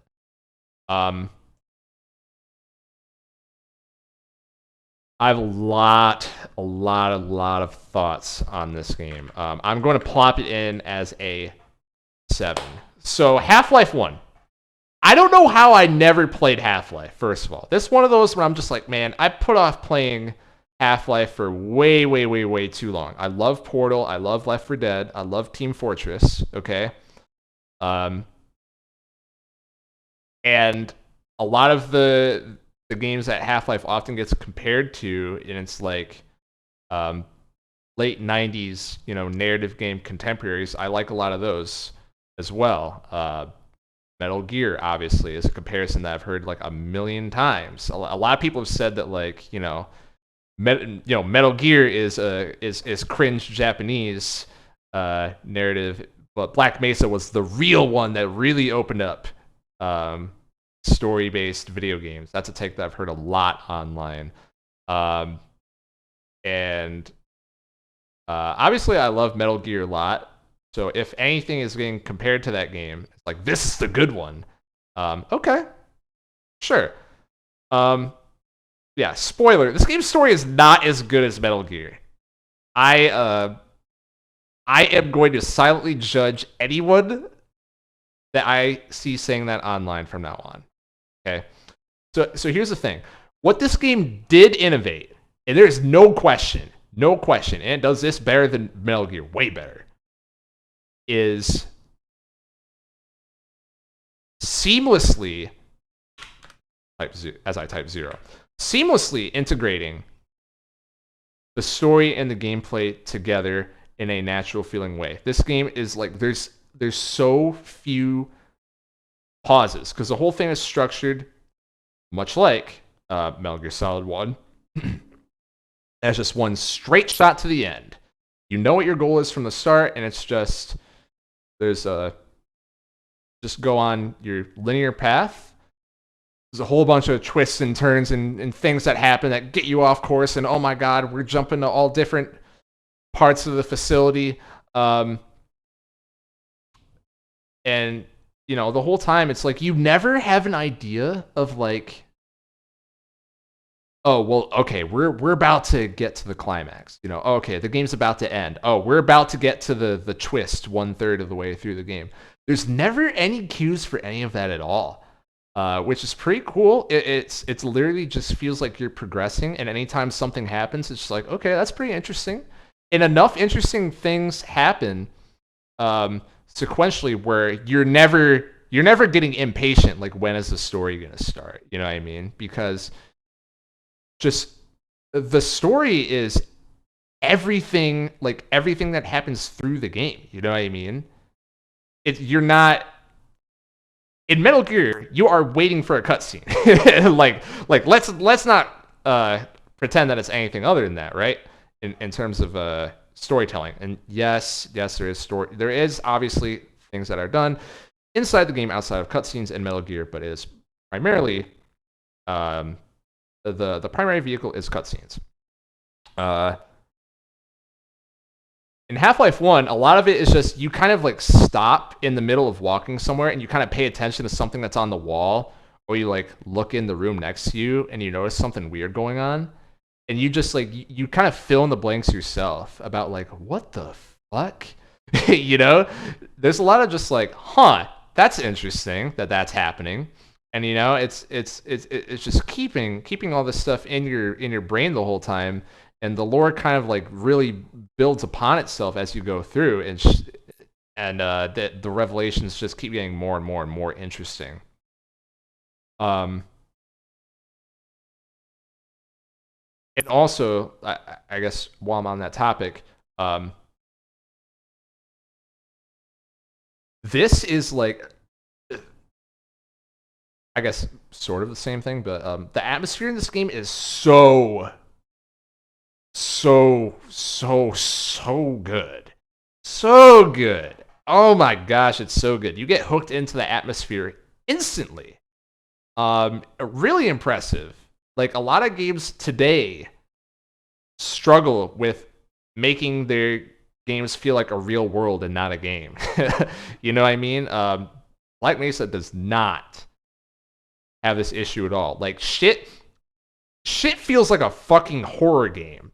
I am not going to lie. You know, there are occasional jump scares that happen.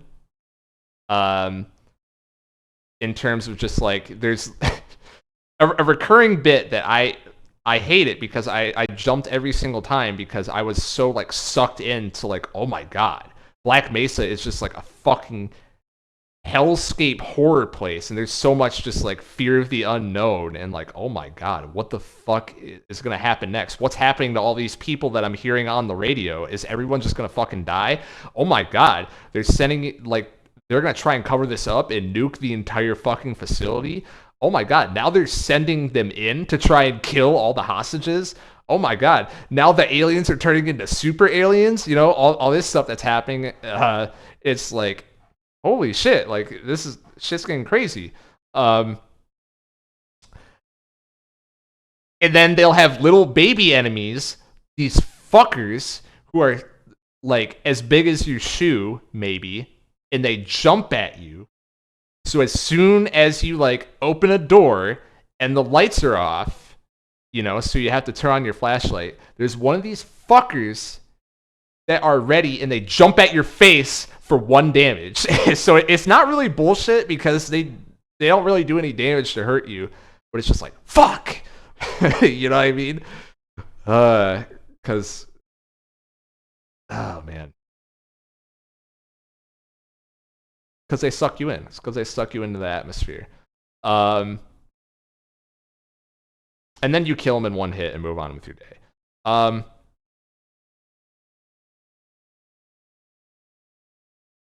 In terms of level design, I mean, Half-Life is feels like it's been the standard. It was the standard for a very, very long time in terms of just like making things feel fresh, unique, escalate. Every weapon in this game feels good without exception, and you get like a lot of them. You get a lot of weapons. You get a lot of, you know, they encourage you to have fun, fuck around, style on enemies, a lot of, you know, ways to interact in meaningful ways, be creative with your plan.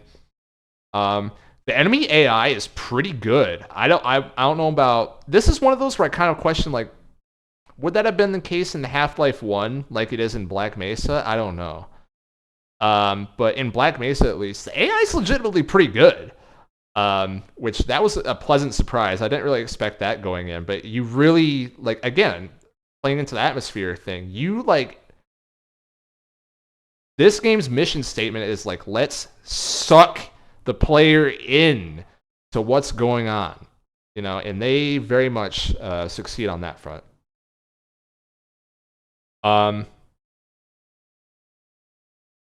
Things I didn't like.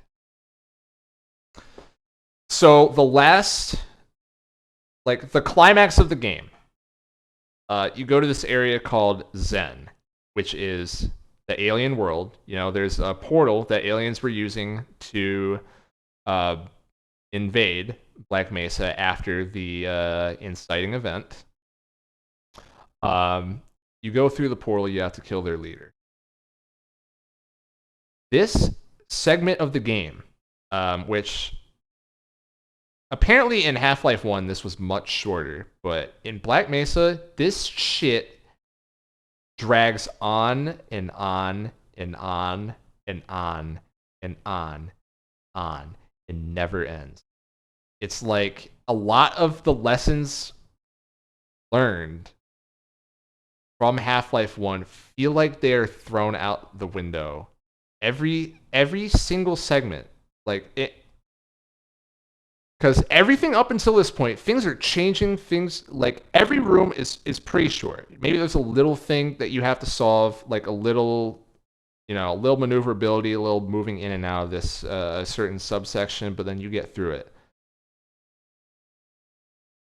In Xen, I mean, you'll be on one subsection, you know, looking for 3 plugs across this giant fucking open world, goddamn Banjo-Kazooie level, looking for 3 plugs across the map to plug into a battery for half an hour. Oh my god, will it ever stop? There's a boss fight during this part of the game, Xen, where it's first phase, you beat his ass, he runs away. Okay, I'm gonna fight him again. Probably a half hour later, he shows up again. Okay, he's back. He's back.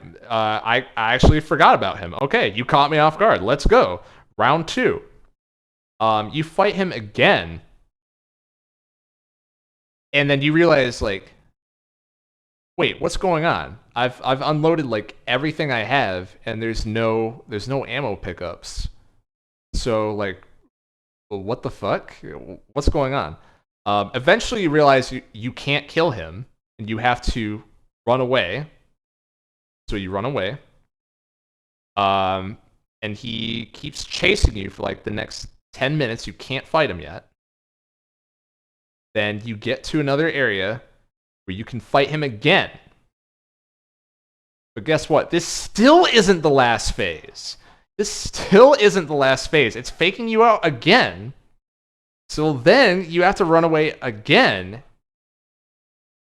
And then he goes away for a longer period of time, and then he finally comes back, and you're allowed to kill him. It's something that sounds cool on paper, but you're playing it, and the whole time you're just confused because, well, surely this has to be the end, right? Like I'm in an area that looks like it's enclosed. This looks like a boss arena. I'm unloading all of my shit into him. Why is he not dying? Yeah, that fight's pretty bad. As fights, I was not a fan of that. And the final boss, he's all right. He's all right. You just circle strafe and unload everything you have into him. Kind of a step below the rest of the game. There's a couple other segments in Zen that I could point out, but in general, it's like, man, this is like, it feels like an entirely different game and not in a good way. And the other thing is the story. Again, the way the story is executed, so fucking cool. So cool. Games could still learn from what Half-Life 1 did in 1998. Abso-fucking-lutely. You know, if you are people that think that story in games is inherently bad because it interrupts gameplay. You know, the type of people that say like, no, I prefer gameplay over story, or you know, like gameplay focused things are better because there's less distractions, stuff along those lines. It doesn't have to be that way. You can tell your story in a way that doesn't distract, doesn't hold you back, isn't annoyingly in your way and competing with you, and feels like something that you naturally encounter going through the game. It's really good at that. What it's not good at is actually having a story. And this is gonna be a really weird thing, but hear me out.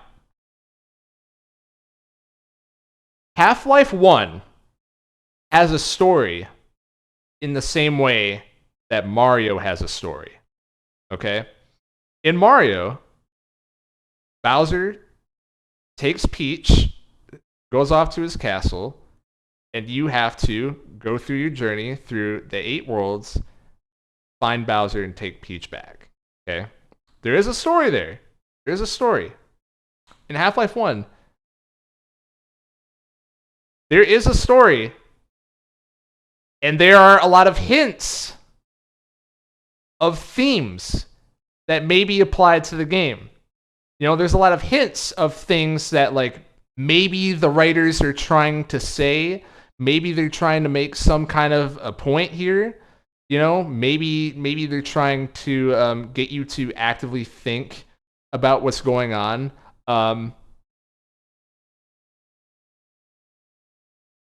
But they're not.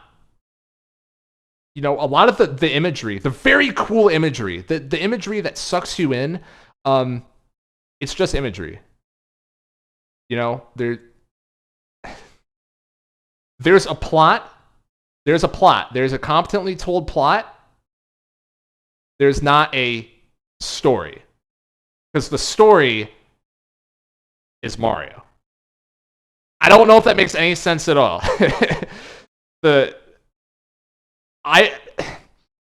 With the way the game ends, it wants you to think that there's something there, but I fucking swear there's nothing there.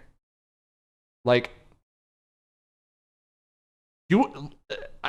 like, here's a way to describe it. You're not going to find anyone online, maybe you will. I guess it's Half-Life 1, really beloved game. Like, dissecting the themes of Half-Life 1. Because the themes are like, I don't know, like,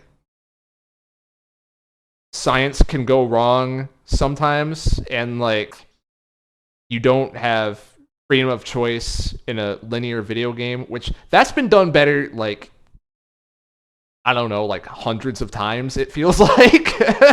Granted, I guess a lot of those games came after this, so maybe that was novel at the time. I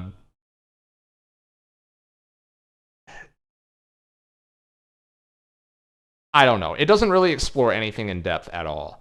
It's just a lot of cool imagery and a cool backdrop to good level design. Not a better story than Metal Gear, that's for fucking sure, to bring it back to that point. So 7. Settle in on a 7.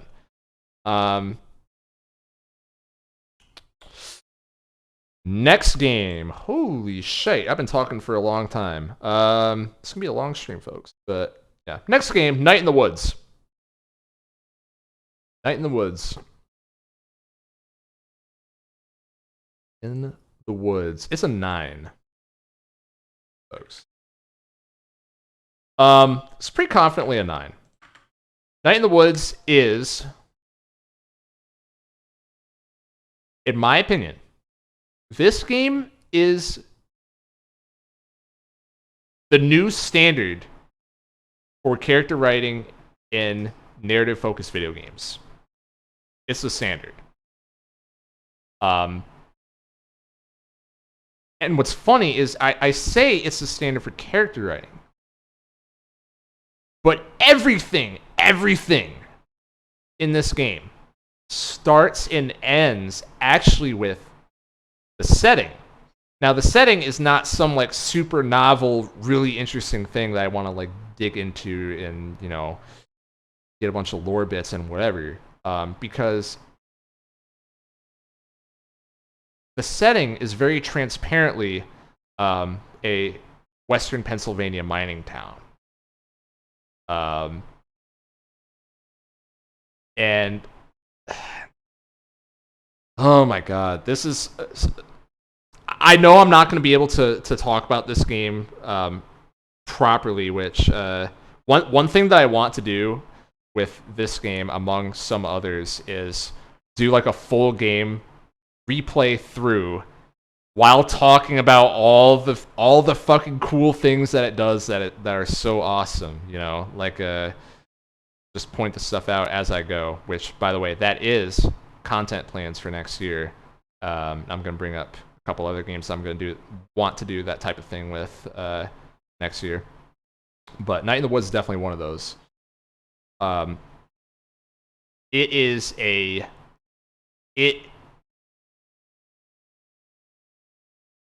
if you grew up in the American Rust Belt, you need to play this game. You need to play this game. Because the writers of this game, they get it. You know what I mean? They get it. Like, they understand conceptually what the American Rust Belt is. The good and the bad, the good, the bad, and the ugly. More than anyone. This is not some you know, coastal elitist, watered down, you know, very obviously haven't experienced it, filtered view of what it is like to live in one of these like piece of shit, past their prime, fucking worn down, hopeless towns. This is like the real thing. This is a real thing. There's some really like there's some stuff in this game that definitely took fucking balls to write. is what I'm gonna say. And you know, the lens through which it is told with this amazing backdrop is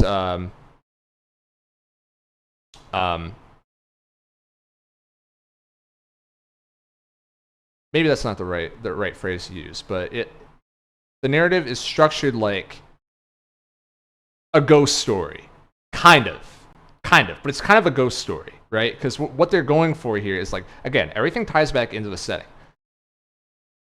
So if you're gonna make a game about the Rust Belt, a shitty Western Pennsylvania mining town, make it a ghost story, because that's what it is. Just living, just existing in these towns and being fucking stuck. It is like it's a living ghost story, you know what I mean?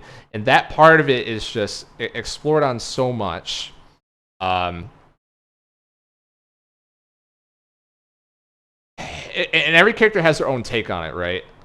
It's not just like literally this one thing of the game is just fucking beaten into your head, which it kind of is. But it's really interesting because like I'm gonna spoil some things. The presentation of the game is very nostalgic, right? It takes place in fall in the Midwest, really beautiful. You know, you're in the forest. The leaves colors are changing, all that good stuff. A lot of people get excited for the fall festivities, and all of that. And the main character, their whole thing is that I'm pretty sure the writers of this game really like The Suburbs by Arcade Fire because it's essentially that, you know, at least for part of the game, where the crux is the main character is having. I don't want to spoil it. I don't want to spoil it in good conscience, but they decide that they are going to leave college and come back home because, you know, they know that home is shitty. It fucking sucks. And that they should be better off at college, but they just want to return to what is normal and familiar to them, right? And they just want to, you know, they kind of wonder what is the life that they left behind when they went off to college and they were, you know, really suffering, not having a good time, and obviously there's a lot more that goes into it. But that's the idea, and you come back, and yeah, just living in one of these towns in your, I think, is she in her 20s? Either that or 19, I don't know, maybe in her 20s. In that spot, coming home, you quickly realize that, you know, this isn't really an extension of high school. This is just like sad and shitty. But some of her friends are still there, and then they're just great. I mean, if you like slice of life moments in your video games, right? In your I was gonna say JRPGs just because you usually have a party in those and whatever and whatnot. If you like your slice of life moments in video games, that's another like you need to play this game because they fucking nail it. They nail it. And yeah, I mentioned at the beginning that it's a ghost story. Once the supernatural stuff starts kicking in, the puzzle pieces really start coming together about what the story is about, and it's fucking awesome. It's so good. There's a lot of like really, really close to the heart, emotionally impactful scenes. I'll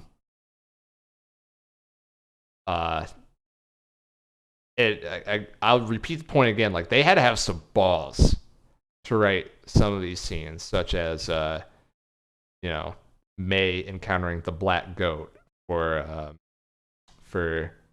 those who have already played the game. Oh my god, it's so incredible. In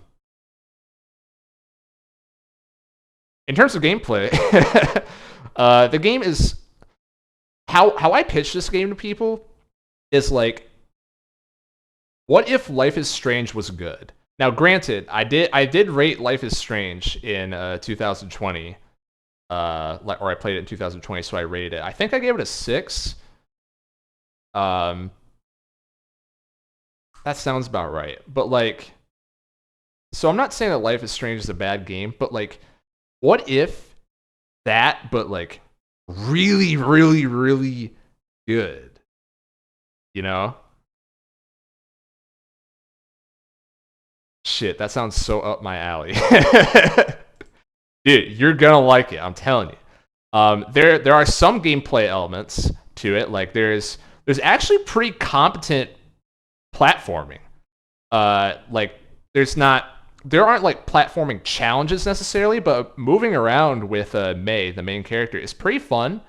She's a cat, so there's a lot of like tight roping around on stuff and making crazy jumps and acrobatic movements. There's and other than that, there's a bunch of mini games that are all like, they're cool enough. They're not offensive. They mix it up. There's like, you're not gonna go like an hour in this game just like dialogue, dialogue, dialogue, dialogue, dialogue. It's mixed up with a couple actions that you need to do. Some of these mini games are pretty fucking hard too, and you don't necessarily need to clear them because usually there's a condition like you get this ending to the sequence if you win the mini game, and this one if you lose. Yeah, just fun.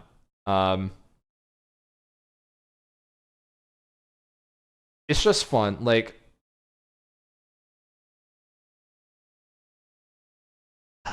this might be me being an asshole, but I cannot in good faith give this a 10 because the gameplay is simply not fleshed out enough. The story I will put up there because the way I think of it, I'm like, look, when I think about games whose stories I really like, Earthbound is not a 10 because that game you have to really have some rose-colored glasses to overlook the problems with the gameplay. You know what I mean? Like,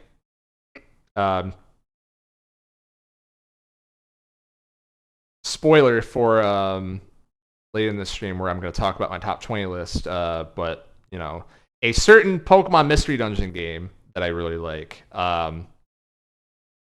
Again, could gush about the story forever, but you kind of can't overlook that there's some very fundamental flaws in the gameplay where I just wouldn't feel good giving it a 10 above some of the games that I do give a 10 once I get to that list.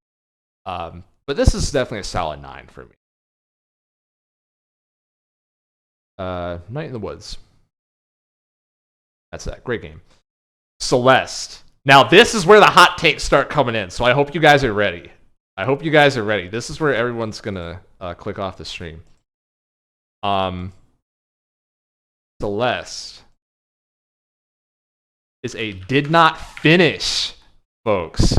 I got up through, I think, level 5 out of 7 in this game, or clear level 5 out of 7. Okay. Let me talk about this game because this is another one I acknowledge. I understand why people like it. I understand totally.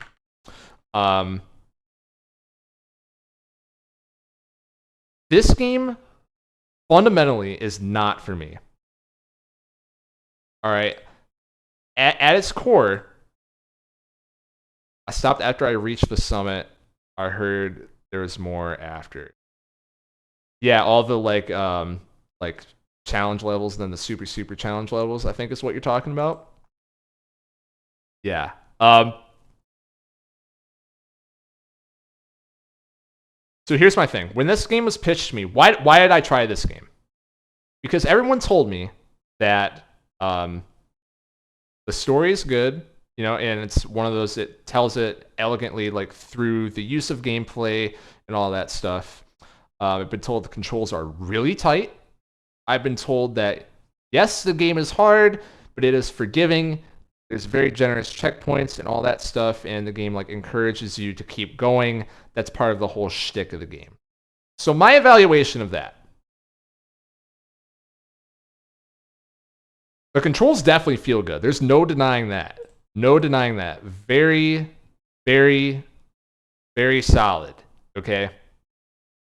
I've kind of realized that I'm a bit of a control snob when it comes to games, so that's a very important point for me. It feels good to just move your character around. All the controls are intuitive, never feels like you're fighting the game to get something to happen, ever, which is important in a precision platformer.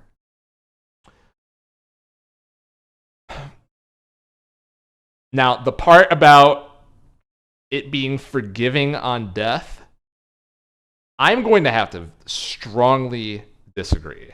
Now, my basis is I'm comparing this to games like, in the precision platform genre, you're going to be compared to Super Meat Boy, right? Which is a game that I don't even like Super Meat Boy that much. But one thing that game definitely got right is when you die, pretty much no bullshit, go right back to starting another attempt, and every level is, or every screen, every checkpoint, whatever you want to call it, is pretty short. No big deal. Just keep trying it out. And, of course, in Super Meat Boy, they like have all the blood splattered everywhere and blah, blah, blah, all of that to try and accentuate the point that, like, it's a lot of trial and error, it's an execution test, blah, blah, blah. In Celeste, there are some fucking brutal checkpoints. These rooms are really long. Some of them are. Like, the further you go into the game, some of these rooms can take, like, again, I'm not a speedrunner. I know this is a speedrunning game. Some of these rooms are taking, like, minutes. Like, multiple minutes to, like, perfectly line everything up because there's so many fucking moving variables. You have to, like, hit perfect switches and, like, wait for stuff to come and all this stuff and avoid enemies at the same time and all this shit. Saw the story through. It felt pretty solid if you chose to pay attention, but also something you could easily ignore. Pretty much, yeah. Yeah, it's something that, if you're paying attention, it is cool. It does tie in with the game very well. Think you're losing touch, Max. Definitely a hot take. Hey, it's just my opinion, right? And here's my thing about precision platformers. Again, like,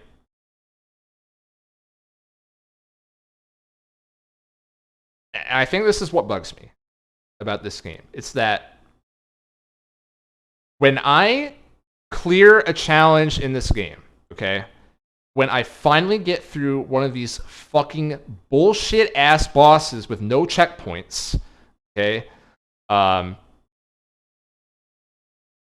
when I like clear an insane room where I know that it's me getting the execution right because the game does have some leniency, of course, but it feels very fluid, like I am in full control. I made that tough jump. That was all me.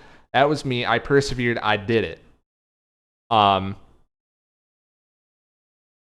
When I clear a level in this game, I don't really feel satisfied. I feel like I breathe a sigh of relief, like, thank God that's over. Okay? Knowing that information, you could probably guess what I think about the core of this story. Because the whole time, when the game is telling me, the game is taunting, this mountain is so hard, you have to be a super Chad gamer in order to beat it. And then, in the next breath, going, clearing through a level is true perseverance. It's what makes you be, it turns you into a rounded person and whatever, you overcome your demons and blah, blah, blah, blah, blah. Again, they do explore it through the story.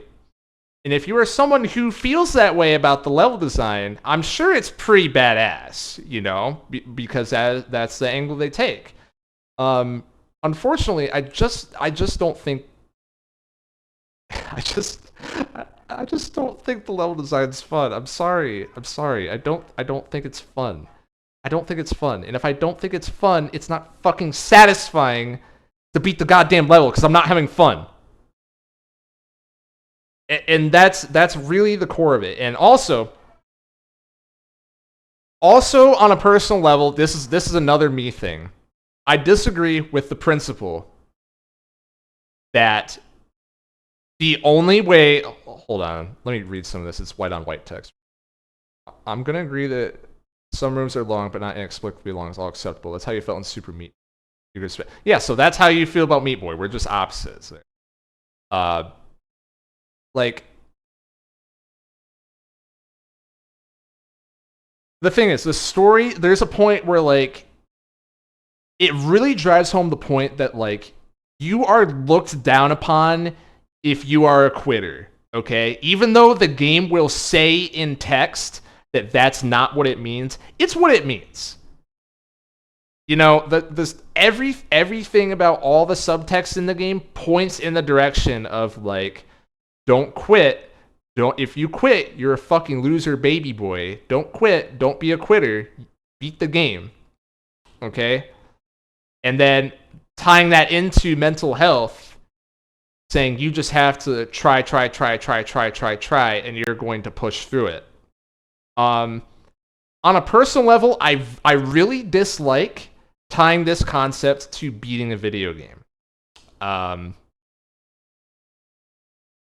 Again, this is just a me thing, but I have, in the past couple of years, a little bit different from single player games. I have almost entirely stopped playing online PvP games altogether. I don't do it at all unless it's like a team-based game and I'm in a group with friends. Okay? I stopped doing this when I retired from Smash in 2019. And that was it. That was it. I don't do it. I don't grind competitive games. You know why? Because I get mad. And I don't like who I become. Okay? Going through the grind of getting better is, to me, and I speak from my personal experience, it took me a very long time to learn.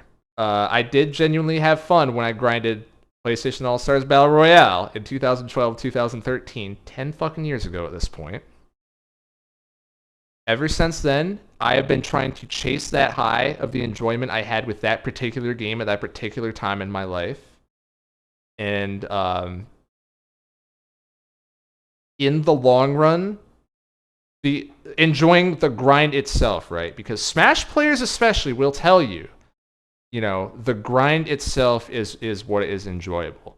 You know, improving in these little incremental bits on your own, feeling like you are truly progressing, you're truly gaining a skill, you know, you're truly becoming, you know, greater than you were before.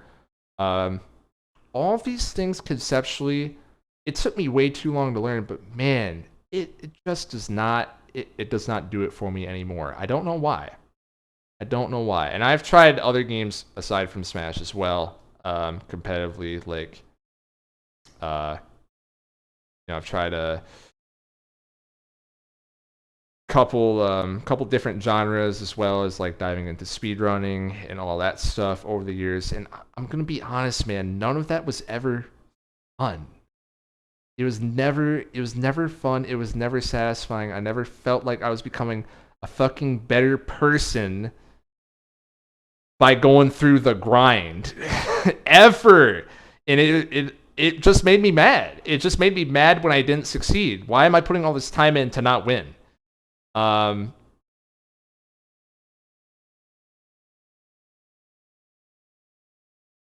So I guess I am a quitter. And I think that I've been like happier once I quit. So to that point, I disagree with the entire premise of this story. It's not like, you know, it's not the entire premise, but I'm gonna go the opposite way here. Say I don't actually have any fun playing Melee. It's actually just coping. That's one of the things I'm good at, and it's very addictive to just play the game. I think that's how many Smash players feel, probably.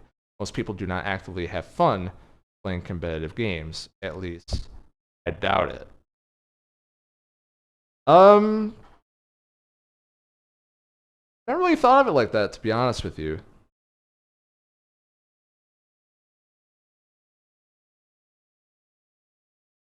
Saying that it's coping, saying that you're having fun playing the game. Maybe that's true. I don't know. I've legitimately never thought about that. We're all addicted though. That's why we keep going.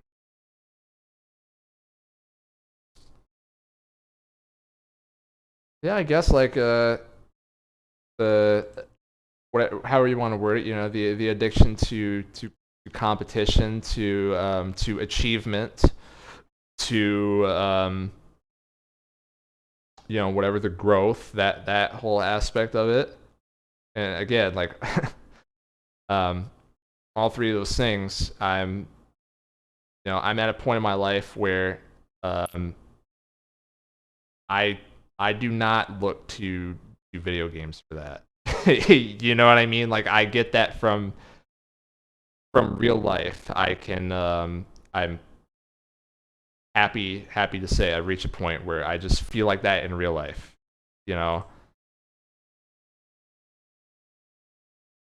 Single player games, you're in, you're out, you have fun. It's a challenge to solve, you get the satisfaction, and you're done. Right. Personally, I don't mind competing, but I'm also satisfied as long as I'm better than somebody, which I always am. See, that's interesting too, because that's the element of, like, as long as I'm not at the bottom. Yeah. I love hearing you guys talk about this, because this is stuff that, like, I don't know, I guess I've never really had super in-depth discussions about it before. Competitive games, there's no solid endgame or end goal, which can make it very complicated to be satisfied with anything related to that. Yeah, that's another thing. And competitive games, it's usually like there's always a point when I stop playing where there's like a certain like grind, and I reach like one like minor level goal, and then I just plateau, because in my brain, I compartmentalize it as like, oh my god damn it, I have to grind again? I have to grind to keep getting better again? Holy shit, when does it end? But to your point, it doesn't end, and that's the point. And that's the point, but that's also what I don't like about it. So I don't know. I'm a big baby, so I don't like Celeste. That's not even true. It's a 5. It's a 5. It's a 5.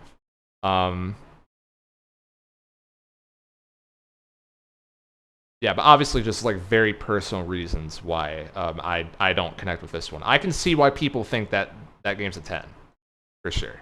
So, okay, next game, The Legend of Zelda: The Wind Waker.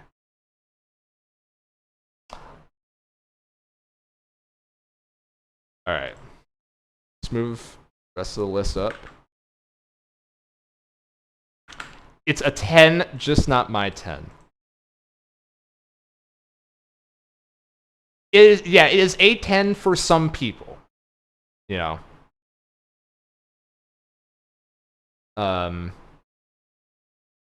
I understand why. If like the things that it does right, which again, it does do things right, those things happen to like just click with you so well that it's like, oh my god, this is the game I've been looking for. Yeah, I can 100% see how that happens.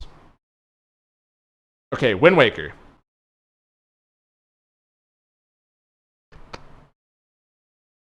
Oh no! No!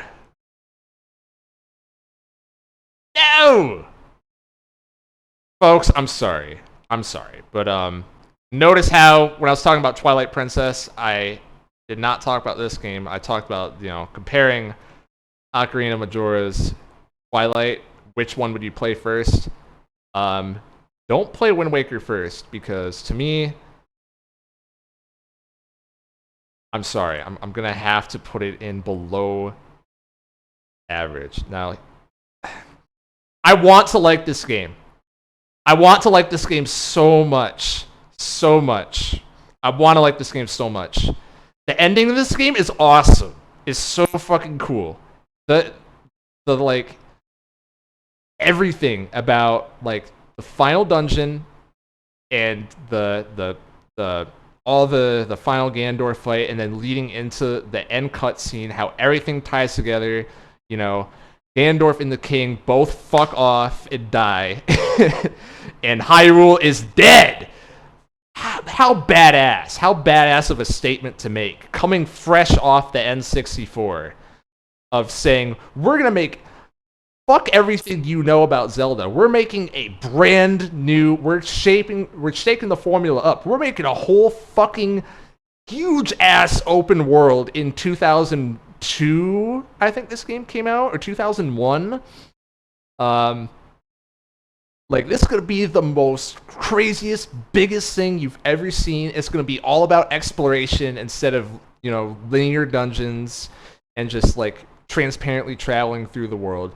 And it's going to be fucking awesome. And you're going to be able to play this for 200 hours. And it's awesome.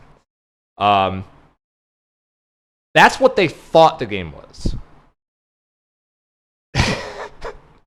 That's what they thought the game was. And so they ended it by saying, death to Hyrule, motherfuckers. This is the new era of Zelda. We're not being trapped in a box. And as an artistic statement, I love that.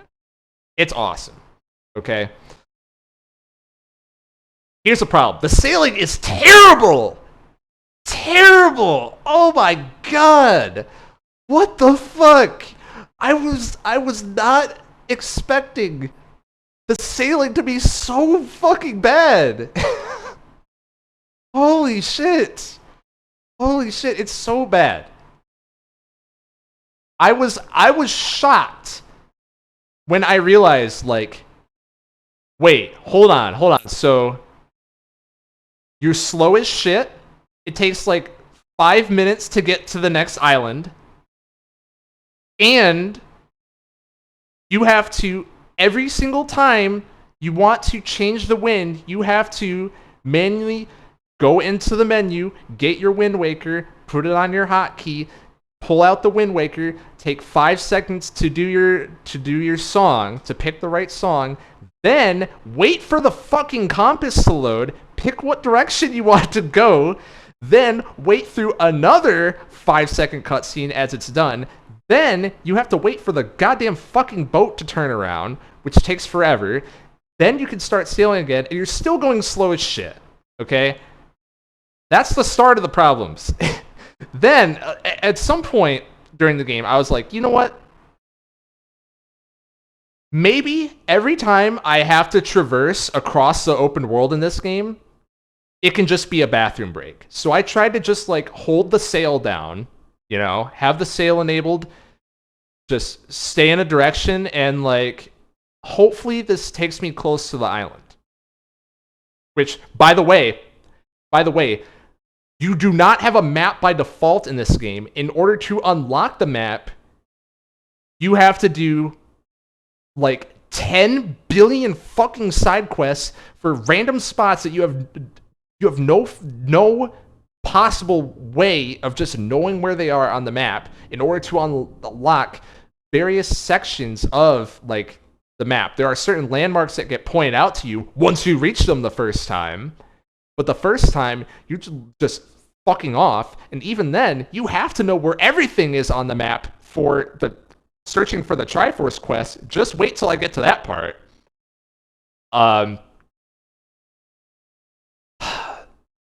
But using it as a bathroom break, you can't do that because there's random encounters that happen. You have to have the sail out on your boat as an item in order to make any distance, or your boat is just, like, floats in the fucking water. So when enemies come up, here are your options. Eat shit and die. Or you can put your sail away, give up all your momentum, okay? Then go into the menu, loading screen, get your ranged weapon that you need in order to hit these guys, put it on the quick bar, leave the menu, loading screen, pull out the weapon. These guys are fucking zooming around you, and you can't move. You have to literally stand still because you can't move the boat because you took out the fucking sail, so you can't move anywhere, and you have to stand still.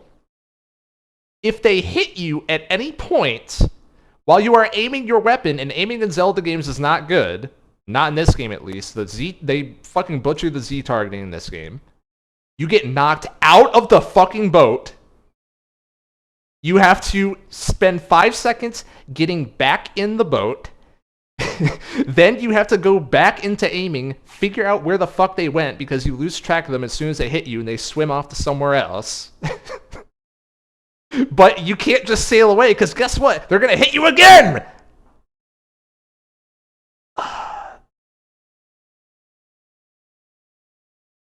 What were they thinking? In the great words of James Rolfe, what were they thinking? Clearly. That is such a core problem with this game because again, as I said in the opening, the entire game is structured around look at this big open world that you're gonna want to explore. Everything's so secret, you know. This is a pirate game, right? You got to go to all the hidden islands, look at all the cool hidden stuff that you find just by fucking around on the map. Look, a bunch of random collectibles that are everywhere. There's all kinds of treasure that you can find. Yeah, but I never want to travel ever because your sailing sucks ass. It's so bad.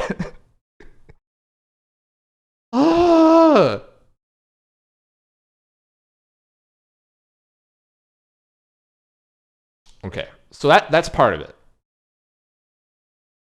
The dungeons in this game are... Some people are pretty harsh on the dungeons in this game. I don't think it's that bad. Like, it's Zelda. You know, dungeons can only be so bad in a Zelda game with the Zelda formula, right? Because it adheres enough to like a lot of the tried and true Zelda design principles that I was talking about during the Twilight Princess part. That yeah, you know, can't really complain. There's no real like standout moment. Like there were multiple standouts in Twilight Princess where I came away from like, wow, that was a great dungeon. Never really felt that way about Wind Waker, but it was all like, you know, it's cool. It's Zelda. You know, it scratches the Zelda itch for sure. It's definitely, you know, a respectable take on the formula. Controls. And I guess kind of ties into dungeons. There are physics puzzles in this game, right? There are a lot of parts where you have to swing on ropes, and there's also an item that you get, which is a leaf, where wherever you shoot it, it shoots a gust of wind. So let's say you're standing on a platform, and you flap the leaf in front of you, you move backwards because there's a bunch of wind that gets sent out that way. It sends you the other way. The physics in this game are not good. And the swinging on ropes, especially, man. Like, I'm sorry. Whatever year this game came out, 2001, 2, 3, I don't give a fuck. There are N64 and PS1 games that do rope swinging like 20 times better than this game. I mean, the collision detection is fucking terrible. There's a part in this game where in order to get the bombs, you have to go onto the pirate ship, and you have to like jump between like 10 ropes. You're on a time limit, by the way. You have to jump between like 10 ropes. They're all swaying in different directions. And you have to, you know, find a way to get across them all and basically like intercept the rope as it's coming and jump onto it. So here's the thing. In order to change the direction of where you're swinging, you'd think, you know, oh, it's a sober video game. You can just use the left stick and it carries your momentum. No.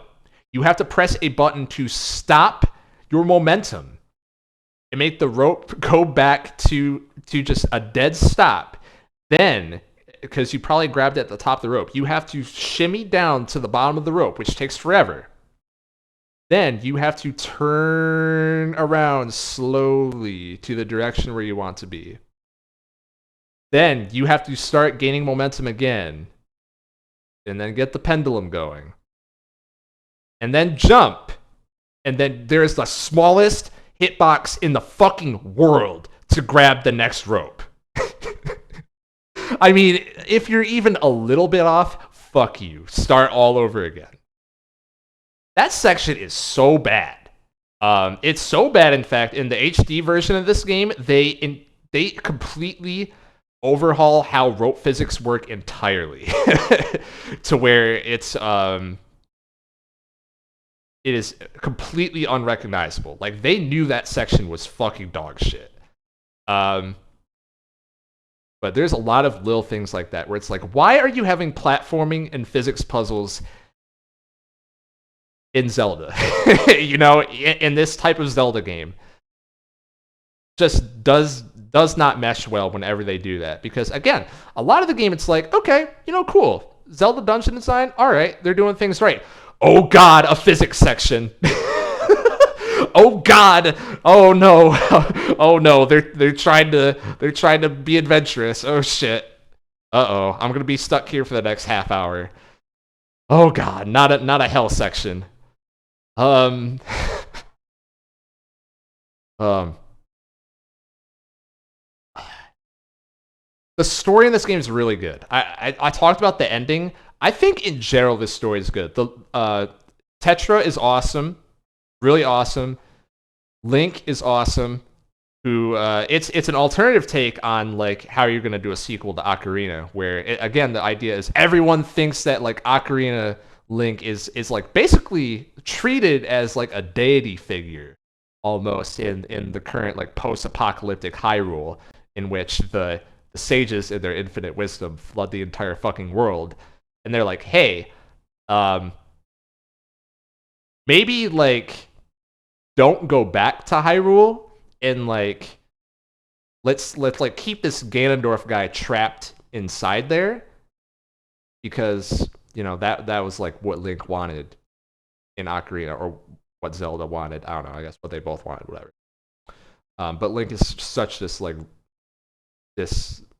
mythical figure. Like literally, there's fucking hieroglyphics of Link in Ocarina of Time that in the opening of this game.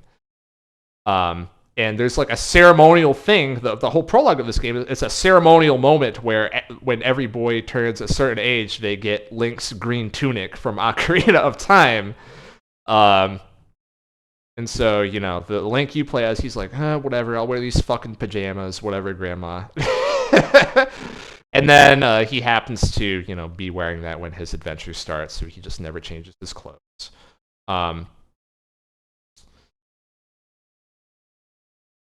It's really cool. You know, the Link in this game is very likable. He's a very don't give a fuck, super headstrong, kind of stupid. Tetra calls him out constantly, like, man, why are you such a dumbass? But he's just very, you know, he is. One of the cool things about this game is like, you know, the Triforce, right? Triforce Zelda thing. It really feels like the Link in this game actually, it's not like a ritual thing. He's not a bloodline descendant of Link. He gets the Triforce of Courage because he like proves that he is actually the embodiment of courage. You know, it's not fate, it's not destiny. He's just that motherfucker. He's that dude, and he proves it. Again, not a perfect character. He's kind of stupid, really stupid. But he's courageous. You cannot doubt that. That's for damn sure. And the whole like the legacy of Ocarina of Time, like kind of lingering over the game and almost treated in a negative light, which is really interesting. Like given, you know, how the game is, blah blah blah. The king of Hyrule. Oh my god, I fucking hate him. I hate him. I hate him so much. I knew as soon as I figured out his whole thing is like, let's go to the Temple of Time underneath the sea.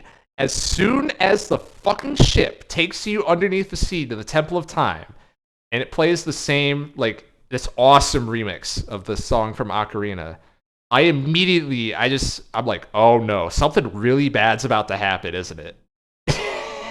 Something really bad's about to happen, isn't it? That was like a chilling moment, genuinely.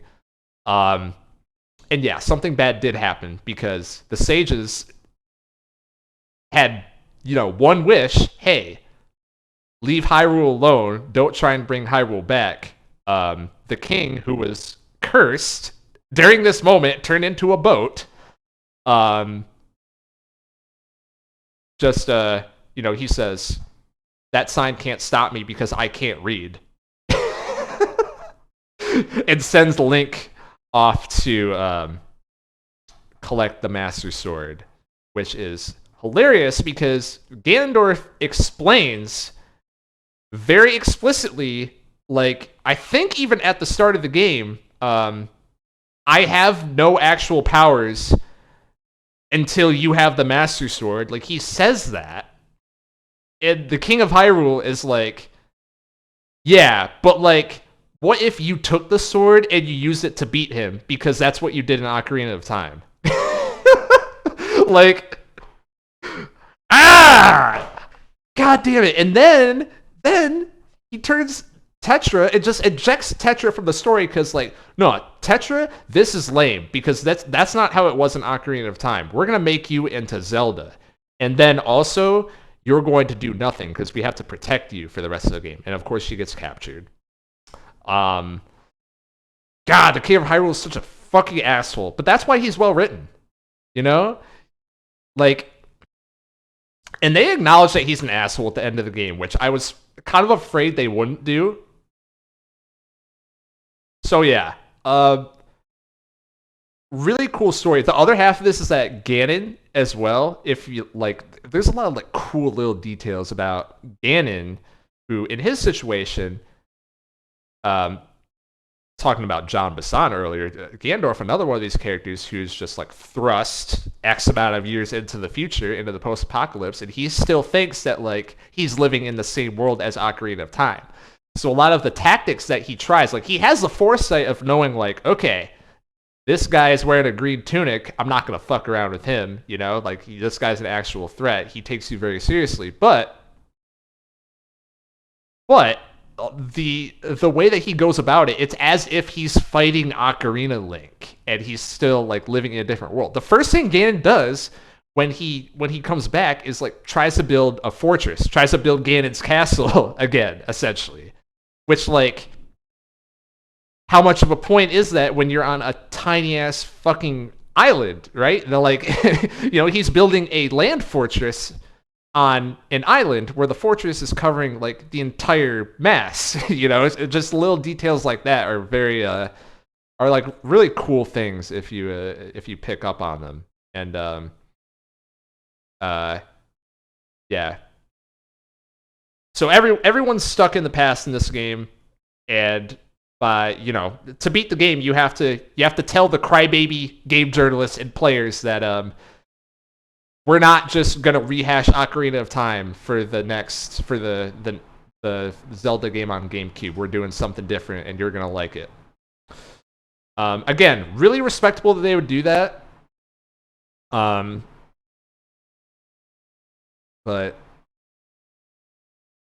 the way they did it, man, I'm sorry.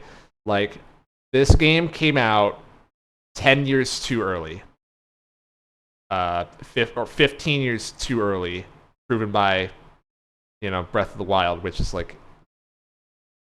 This game is the skeleton for Breath of the Wild. And it's not until that game came out that it was like... that formula was rehashed into... probably more what they were trying to achieve with this game. Going through my journal, I'm not even fucking with you. I've played one new game this year, and it's Raid Shadow Legends. Hell yeah! Raid Shadow Legends. I'm up to April. Okay. That's badass. Oh, man.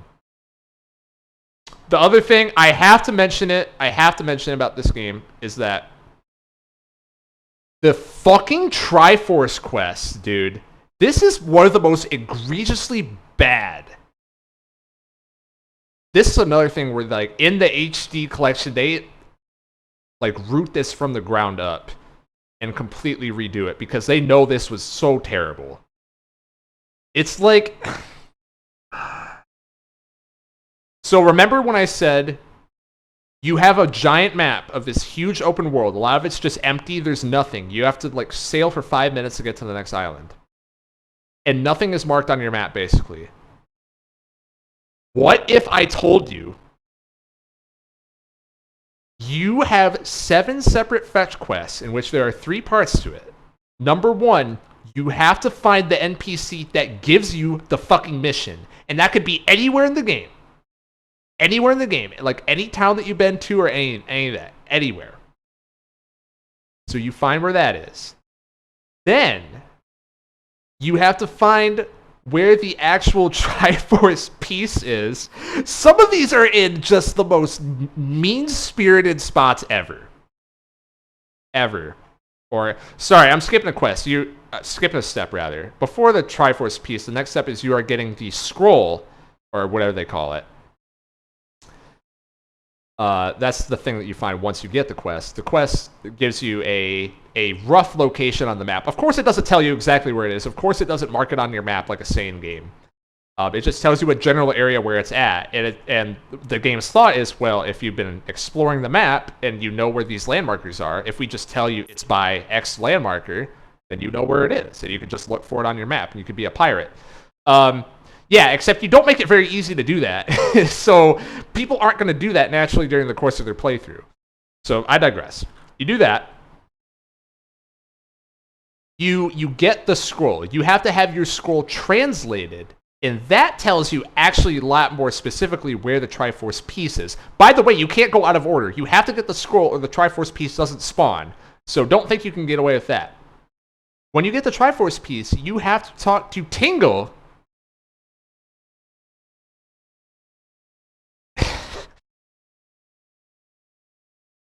Getting one of these fucking scrolls translated. So I didn't, during the course of my playthrough, I did not spend money on anything. Okay? No upgrades, no gambling, no buying a bunch of random shit from the shop except what you need, because you can get fill-ups on everything just by, cutting down grass, classic Zelda stuff, right?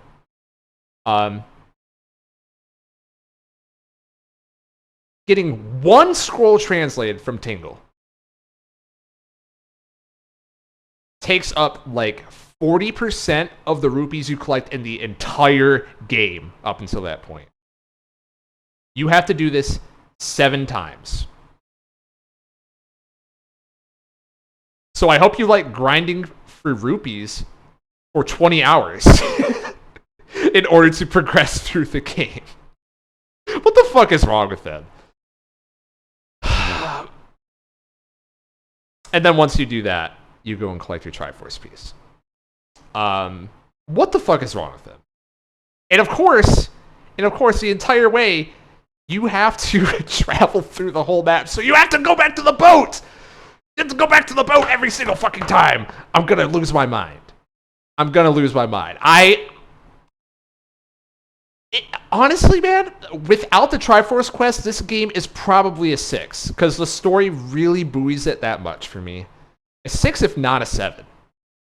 And like the game, the other complaints that I've had, it's like things that are like annoying, but it's infrequent enough where like it's not a serious detriment to the entire game, because this game's pretty long. But this quest is so bad. It is shocking. It is shocking. And of course, there is zero story. Zero story. Like, nothing to keep you going at all. I had to gamer rage on this. I had to gamer rage about the Triforce quest, man. God damn it. Oh, man. So that's the Wind Waker. I had a lot to say about that one, it's interesting because, like, some 4 out of 10s are just like, it was mid and move on. And then other 4 out of 10s are Wind Waker, which, like, they could be so good. But, like, unfortunate. Next up, Half-Life 2. After Black Mesa,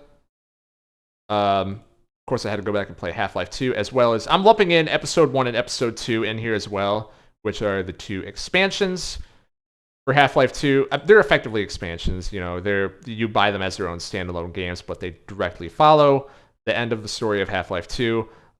They are the same game, really don't do anything mechanically different at all. It's just an extra set of levels. And as you can see by the fact that I made another column, I am also giving that a 7. There are a lot of differences between Black Mesa and Half-Life 2. Most notably, the entire structure of just how levels work. Level design is still fucking top notch. You can read up and like watch videos of a lot of people dissecting everything that this game does right on a level design front. Half-Life 2's like big revolution at the time when it came out in 2004 was having the Source engine, which as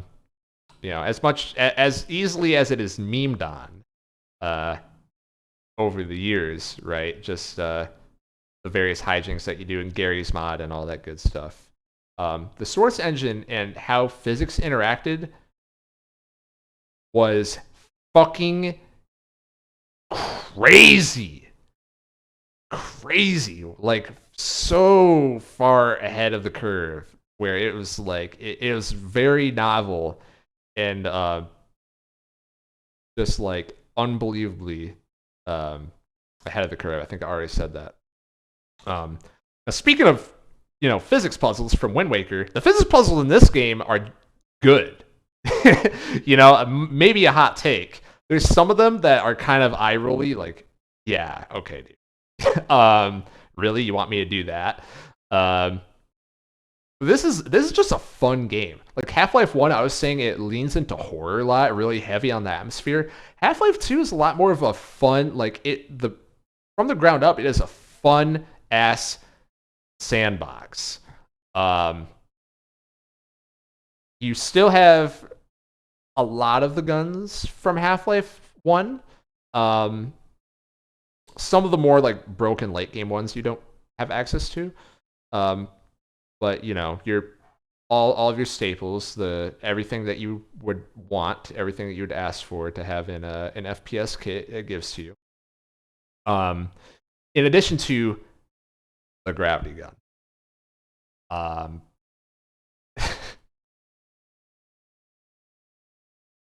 What more can be said about the gravity gun that hasn't already been said by a billion people on the internet? But the principle of it is a gun in which if you right click, you can take any item in the environment and it suctions to your gun, and then you left click and shoot it out. So instead of killing people with bullets, you can pick up various heavy object and chuck it at 100 miles an hour at their face as they go ragdolling and flying everywhere. And it's fucking awesome.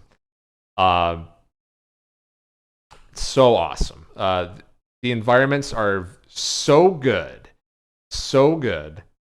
In terms of visually, I think it's really held up quite a bit. And the sound design's excellent. The AI is even better than Black Mesa. This is like some of the best FPS AI I've ever played. The 2004 video game that I've ever played, of a game that I have played. So I should have said that. Man. AI is excellent. Level design is cool.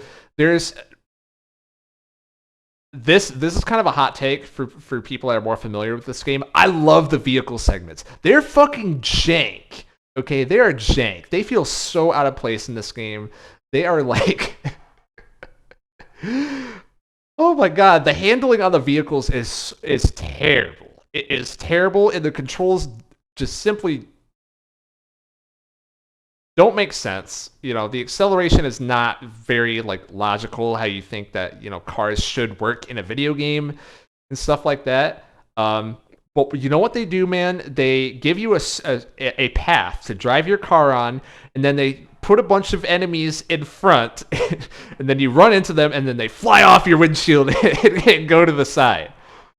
And then they give you a boost button, and it doesn't even help most of the time. Most of the time it hurts you, but you know what? I get dopamine pressing the boost button as I ram the fuck into an enemy that would have taken a whole clip to kill, and they just go fucking flying off the screen. It is something that just tickles my fancy. Those segments are really cool.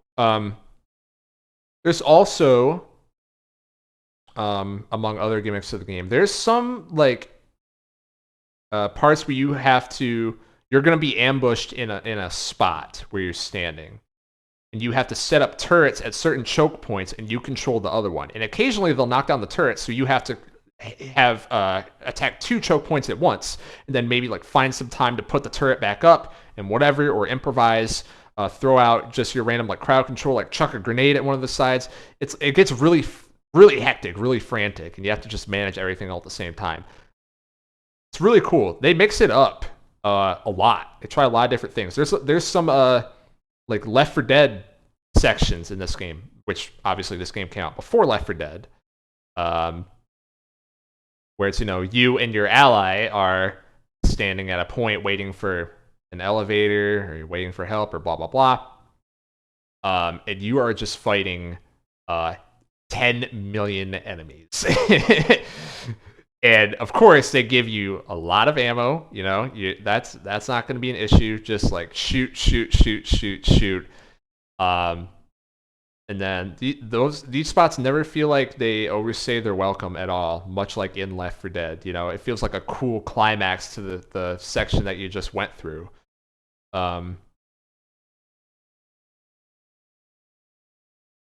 Yeah, there so many just cool like set piece moments with bosses too. There's a lot of at first I didn't like all the parts where you have to like use the rockets and shoot down the airships.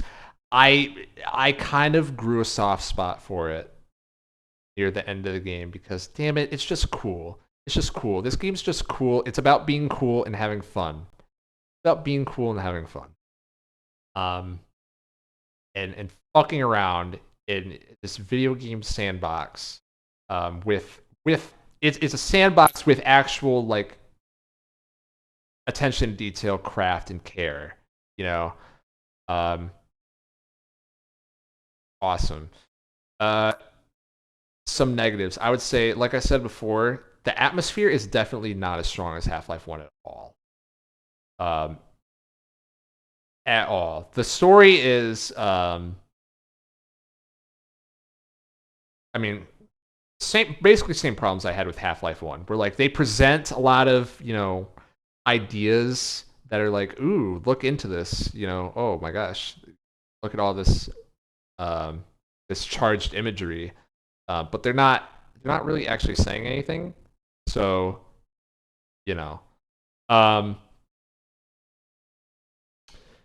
and they very surprisingly, they rip out Half-Life 1's biggest strength in its storytelling, and they replace it with a lot of unskippable, like, you know, you are locked in a room while characters talk for 2 to 3 minutes, and you have to watch them just talk to each other and talk to you. It was very disappointing. Very disappointing, because that's like the number one thing that a lot of people complained about in like the PS3, Xbox 360 gen, and fuck, even going forward, the PS4 gen. Think about how many games still have walk and talk segments. Does anyone actually like those? Does anyone like walk and talk segments where you can't do anything and you just have to sit back and listen to some dipshit talk to you? Like, god damn, at least in a cutscene you can put the controller down, you know?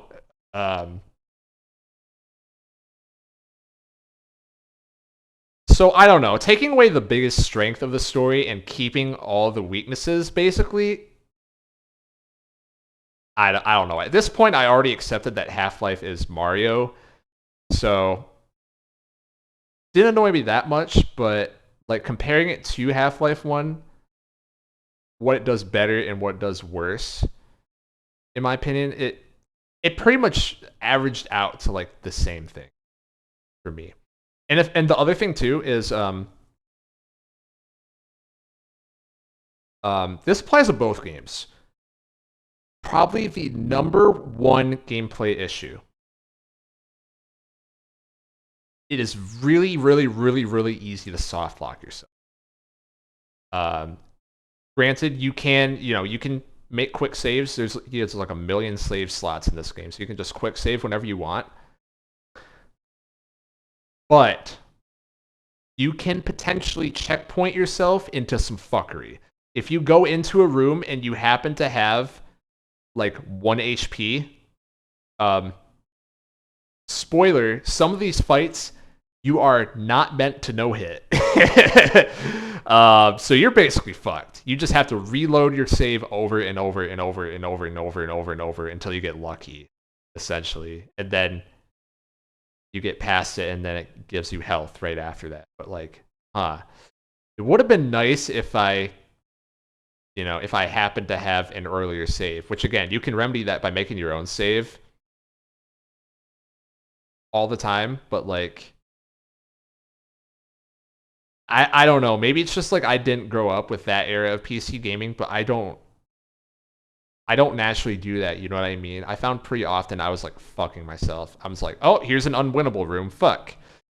Not literally unwinnable, but you get what I'm saying.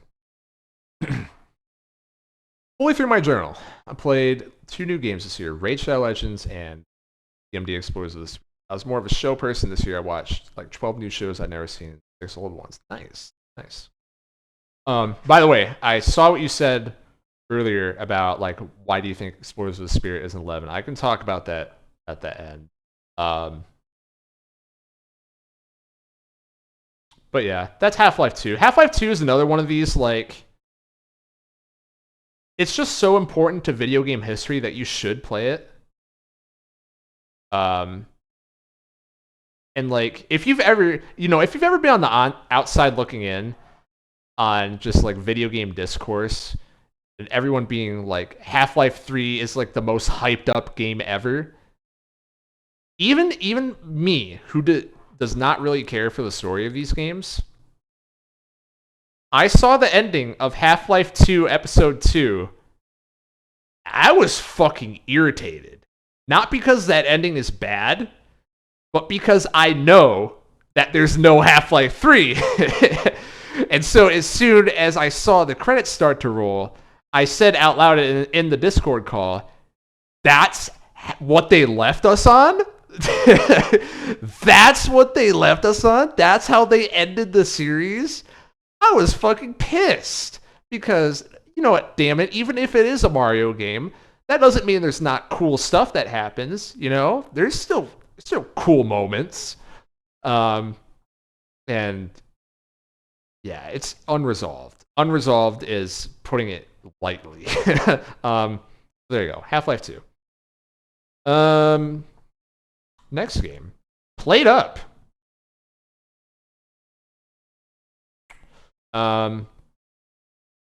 This stream's already 3 hours long. I'm probably gonna... Am I gonna do the top 20? I guess I'll try to like go through it quickly or whatever. Do a TLDR and talk about which one of them I'm gonna want to go in more detail for stream content. But yeah, PlateUp. This game is like... people tell me this game's like Overcooked, which I haven't played Overcooked, but it's like a roguelike Diner Dash. Also a really good co-op game. You know, it's so funny when you play this game. You can get really in the mood of like, you figure out how to be as efficient as possible. If that's like a part of your brain that you just have to itch, like I need to be efficient. You know, if you're the type of person that likes playing spreadsheet games, you know, if you play sports games and you do the like be the manager or like be the GM, be the owner mode, and stuff like that, play this game. Because that scratches the same itch as those of like, look at all these minor inefficiencies that I have figured out, and I can make us make food just, make this meal a half a second faster, from start to finish, getting it to the table. So it's awesome. There's that optimization element of it, but in order to keep the game from getting immediately stale, there's also some randomness to it. There's random floor layouts, which drastically changes like everything about how you can things that you buy, whatever, as well as like the literal drops that you get between rounds. There's things that you can buy, and add it, have it set up to your, almost like tower defense style, right? Like things to bail you out and whatever, and things to accentuate you before the next round starts. And you do very often have to improvise, and you have to adapt and think about not only it's how do I be more efficient, because you're doing just these repetitive processes over and over and over and over. It's just second nature to you. It's like, making a burger is just so fucking easy. It's just bop, bop, bop, bop, bop, bop, bop, bop. Wait a little bit for it to cook. Bop, bop, bop, bop, bop, bop. All right, to the table. It's once you get into it, it's really cool. Overcooked is just the cooking part of it. Got it. Yeah.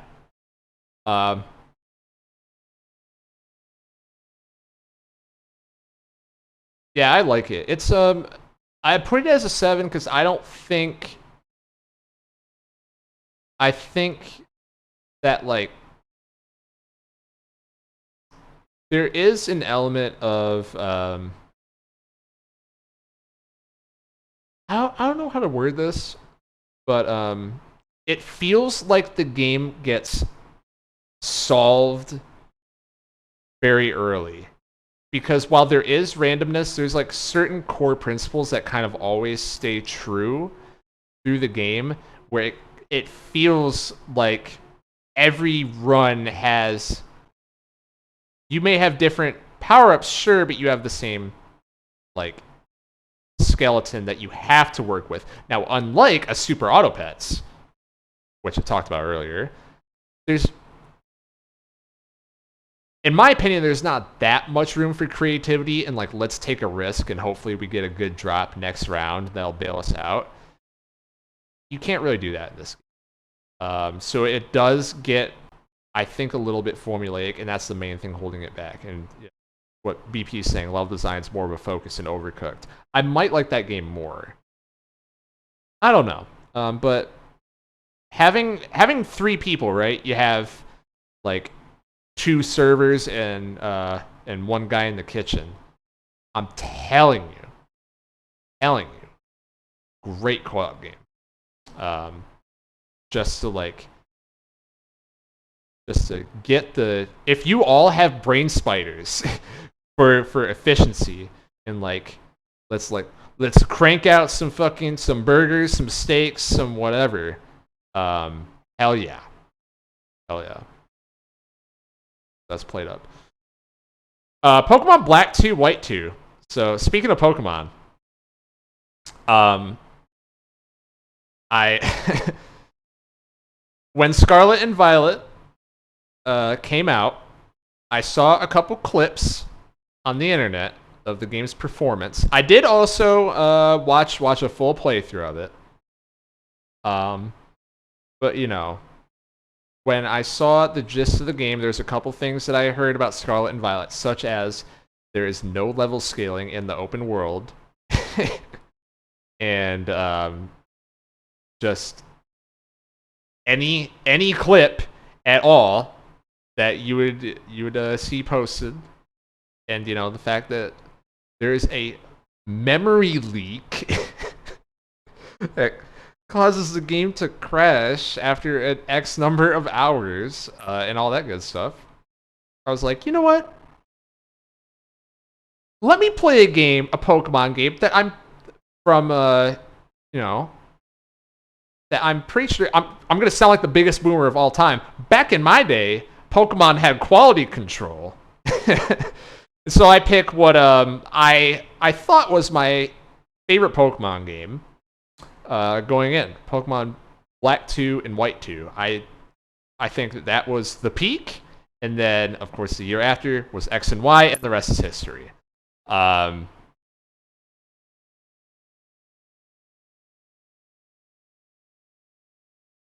Folks, I'm giving it a 9. I'm giving it a 9. This game is I was surprised at how well it stands up, because when playing Pokemon, I so often get the feeling of like, this was so cool as a kid. I wish that it was like a real JRPG. You know, sometimes I go back and play Pokemon games, and it's like, man, there's a lot of just like, it feels so hindered by archaic design and just like adhering to tradition to a fault very, very often in Pokemon. I get that feeling. Black 2, White 2, I don't care. I don't care. It's just fun. It's just fun. Everything is like a lot of the like Pokemon isms of Pokemon are not fixed, but glossed over in a way where they are much less annoying. For example, granted, you do have to beat the game first, but there is a hard mode that is available. Okay, there's a hard mode that is available. The text speed and the animations and all of that in and out of battle are quick and snappy. Just things like, in terms of how the actual battle mechanics, I have a soft spot for Gen 5. I understand that there's a lot of broken shit in the game. Yeah. I have a soft spot for the Gen 5 mechanics. I think that it was after the physical special split and before Mega Evolutions, right? And between Gen 4 and Gen 5, Gen 5 has a lot more like insane shit, which I like, the aspect of Pokemon is always fun. The Gen 5's always been cool because it's the gen that has been the most risky and the most willing to be a JRPG. And I'm not just talking about like the plot, right? Which that is part of it, but just like leaning into the core of like what makes Pokemon Pokemon from a narrative sense, from a world building sense, rather than ignoring it or just watering it down in a way that almost feels like disrespectful to the concept, which is what in my opinion, a lot of the later gens do. The region Unova feels like a lived-in world to me, which is something that Pokemon has not done before or since. So that's pretty cool.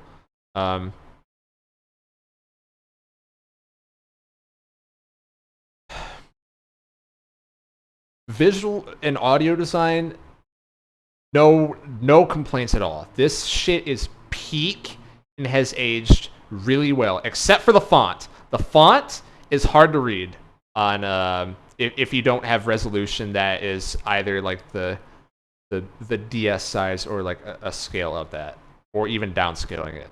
The font is kind of hard to read.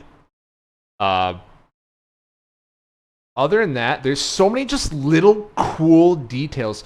First of all, obviously the animated sprites of all the Pokemon in battle, just fucking chef's kiss, moi. Chef's kiss, awesome. The OST is amazing. You can say that about most Pokemon games, but oh my god, amazing.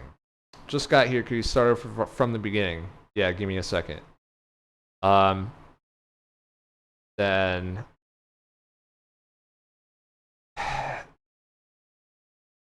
um, there was a yeah, audio visual design. I like the weird um the weird like futuristic shit too. I'm a sucker for that. The SFX are awesome. A lot of standout tracks. I think I already said that. Um, a negative I have with the game is that like as much as they try to band-aid it, Pokemon is still Pokemon, unfortunately. And there's positives and negatives to it, of course. Like, and this maybe I'll talk about the story and then I'll also cover some of these points right away. So, Pokemon Black 2 and White 2, the story, I think is the best story Pokemon has ever had. It's not really that close. Black 1, White 1 is a game that is very interesting, intriguing, felt incredibly refreshing for 90% of the game. And then Ganondorf shows up, except instead of Ganondorf, it's Ghetsis. Okay? You know, a game where the entire theme that they go with is, you know, yin and yang, truth and ideals, the strength of diversity, diversity in thought, diversity in perspectives. But, oh, wait, actually, the suits told us that N's philosophy is a little too controversial, and we can't make it seem like he's anything except 100% wrong. So we're just going to have him lose and then admit that you were totally right the whole time, and then he runs away. And then Ghetsis was actually totally evil the whole time, and nothing that N said had any merit at all. That's a lame fucking ending. I'm sorry. Ghetsis is extremely evil, and you have to respect him for being a great mustache twirler. But again, no, that's not that's not how you end that story. That's not how you end that story. It's always bothered me. So how does Black 2 and White 2 follow up that ending? In my opinion, the best way they possibly could, which is lean into the fact that Ghetsis is a fucking psychopath, because he is. He's just he mauled so fucking bad after losing that he just goes as mask off as one could possibly get in Pokemon. And it's fucking great. It's great. So there's that part of it. And what they do with him, shockingly, it feels like they retroactively make the ending of Black 1, White 1 not that bad. And he actually, I mean, he has more of an ideological opposition to you that actually holds up in this game than in Black and White 1, which is interesting considering that he's never the antagonist at any point, unlike in the first game. There's,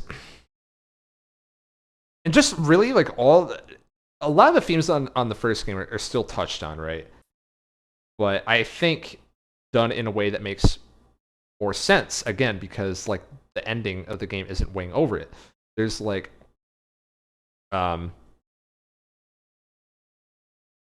how do I want to approach this? Like,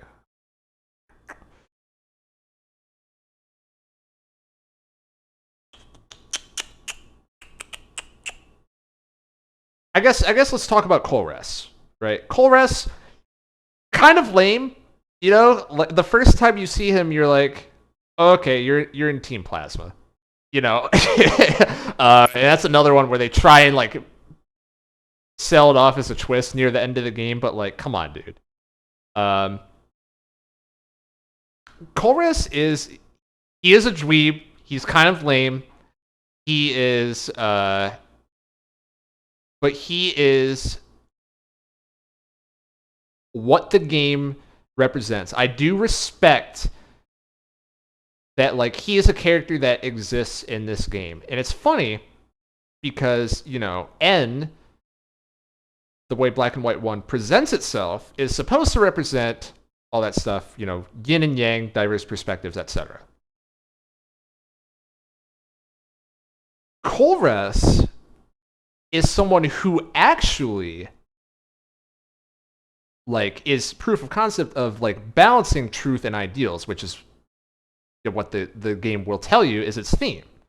Like he actually does it. It's actually, you know, proof of concept in the game because as much of just like, you know, scientist who does things for science, and that's pretty much his character. What he does is actually logically consistent with the type of, I guess, rhetoric as well, I'll say, that the game is pushing.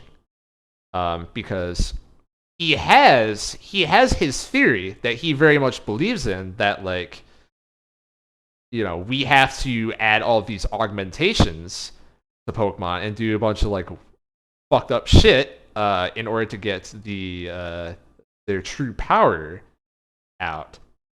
And that is his perceived truth. That is how he understands the world. He is going to go forward with that goal.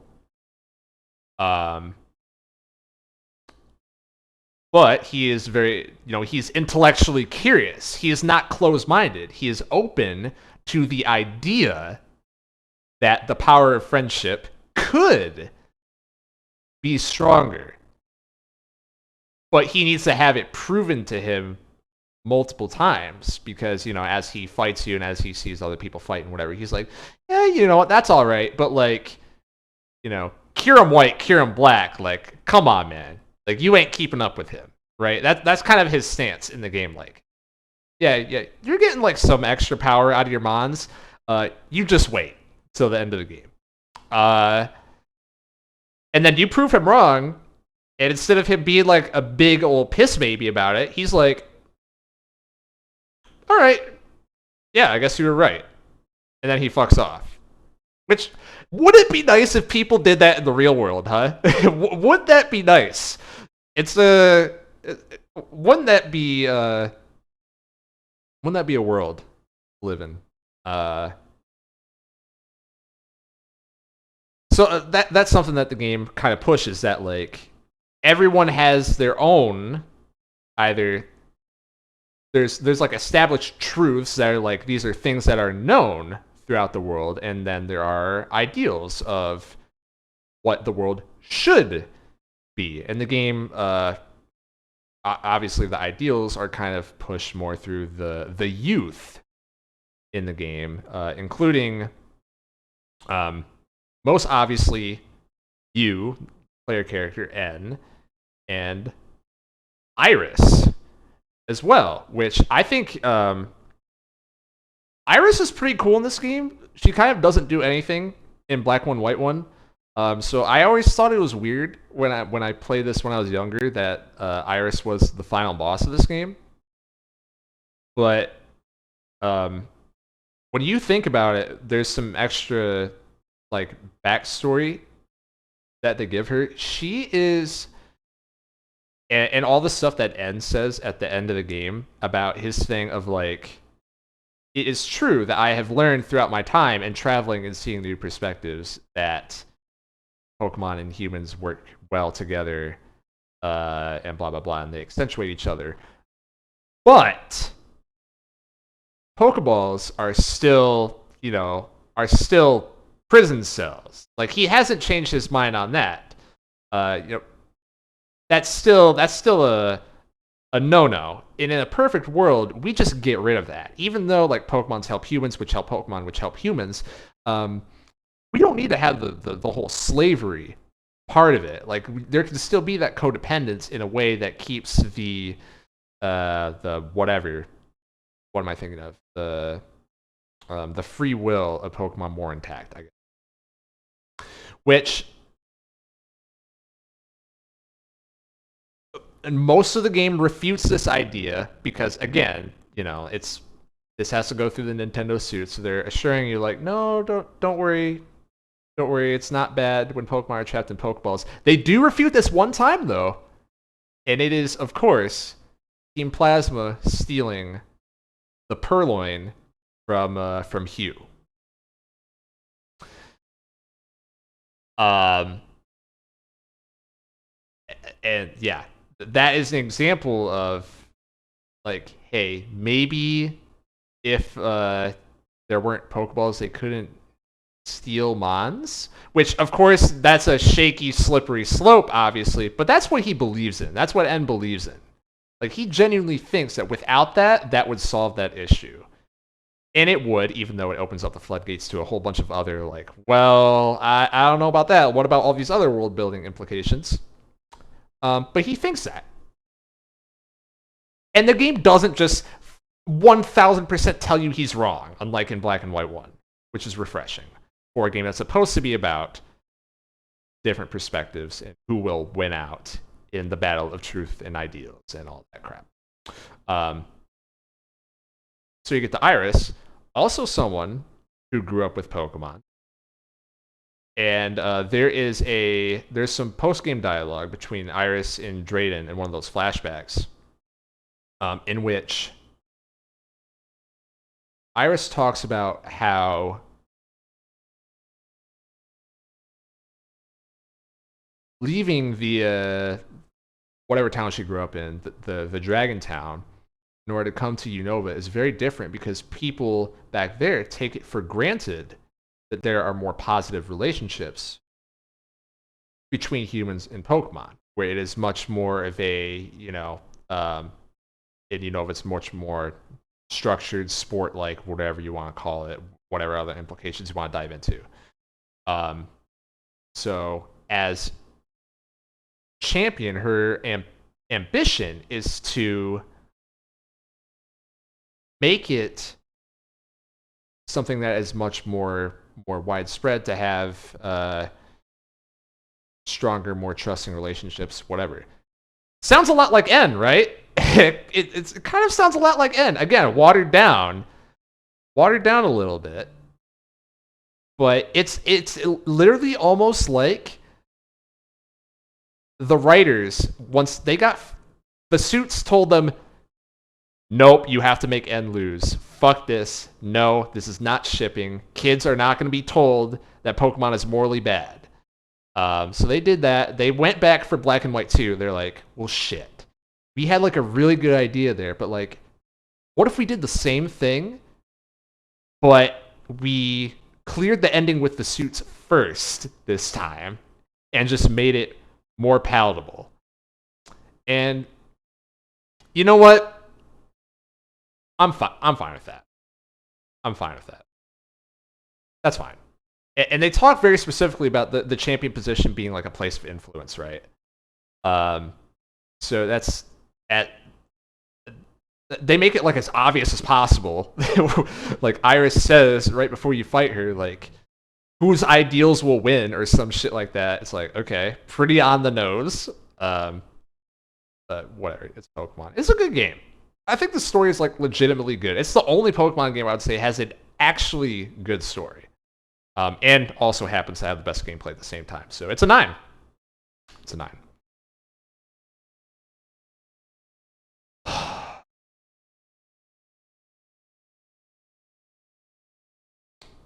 NRYS, what is that?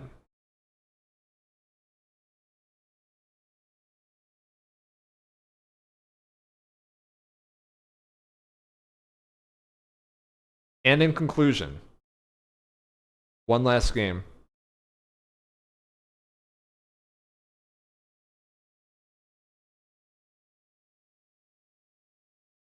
I still don't follow.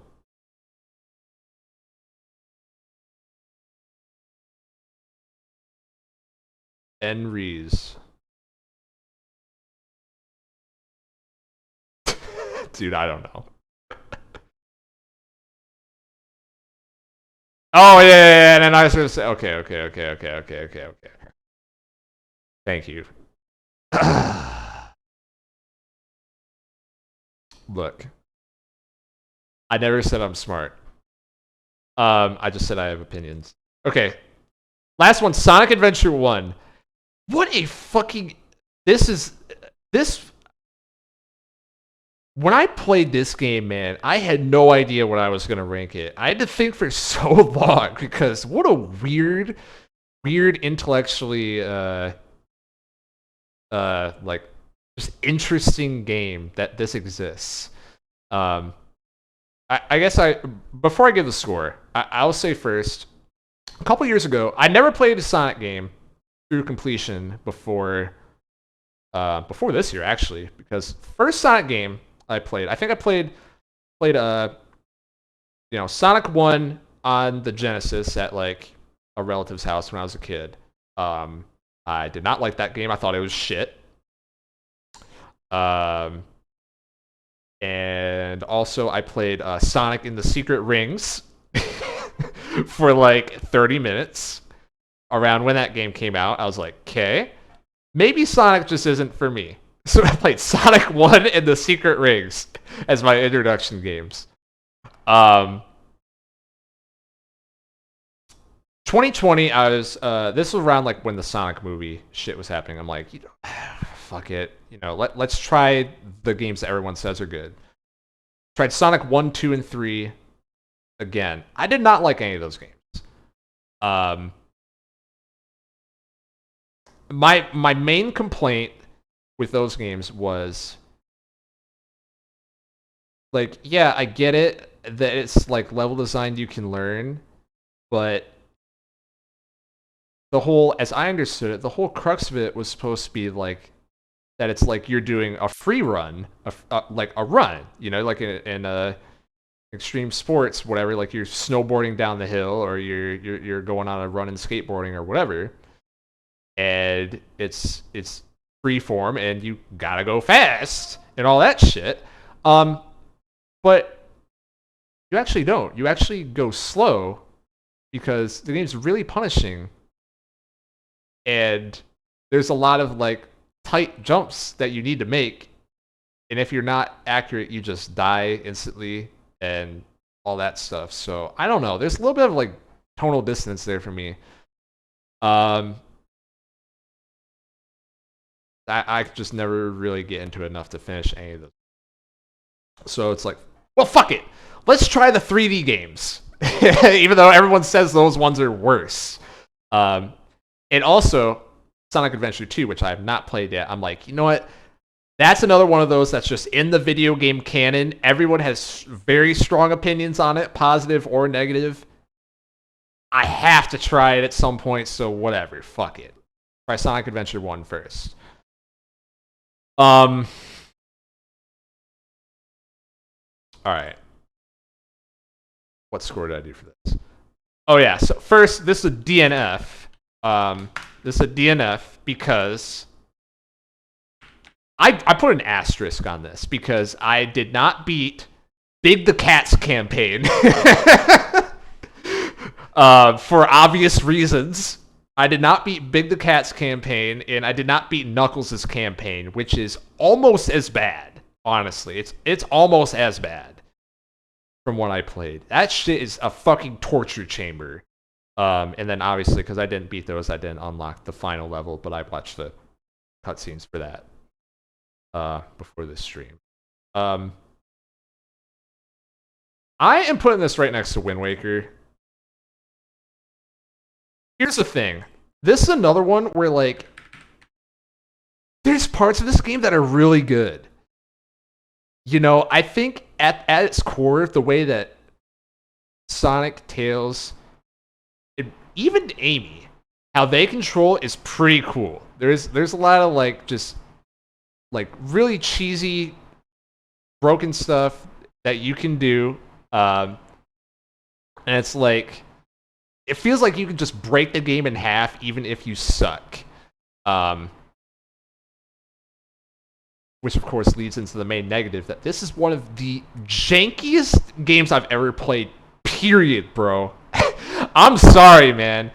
No one warned me about this part of Sonic Adventure on the internet before I got into it. I started keeping track. In Sonic's campaign, I clipped through the ground and died, I think 6 or 7 times. Like, and this is a game with a live system. Like, how? How, dude? I get that it's an early 3D game, but come the fuck on. In 99, I think like a lot of games had already started to patch that stuff up. Maybe I'm wrong. Maybe I'm misremembering. Um, and like,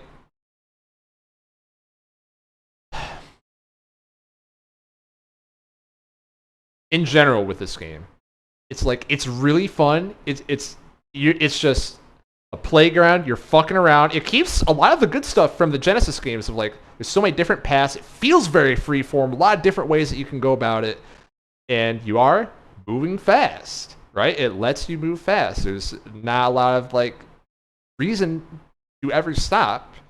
Um, it's so good. The level design is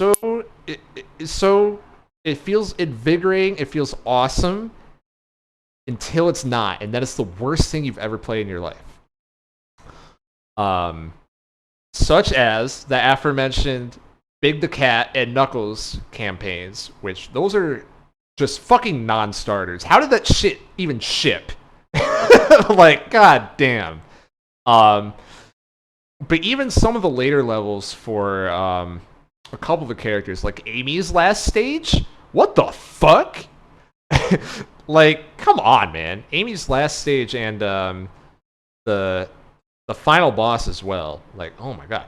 The bosses in this game can be divided up into two categories, which are you kill it in 5 seconds because none of the bosses have iframes once you hit them, so you just attack 3 times at the very start and they die.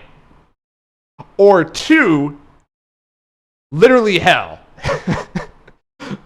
Such as Amy's final boss, such as fighting Eggman as Sonic, where they give you like 2 rings and you have to hit him like 25 times. What the fuck is that? And he has 1 voice line. Get a load of this. Fuck me.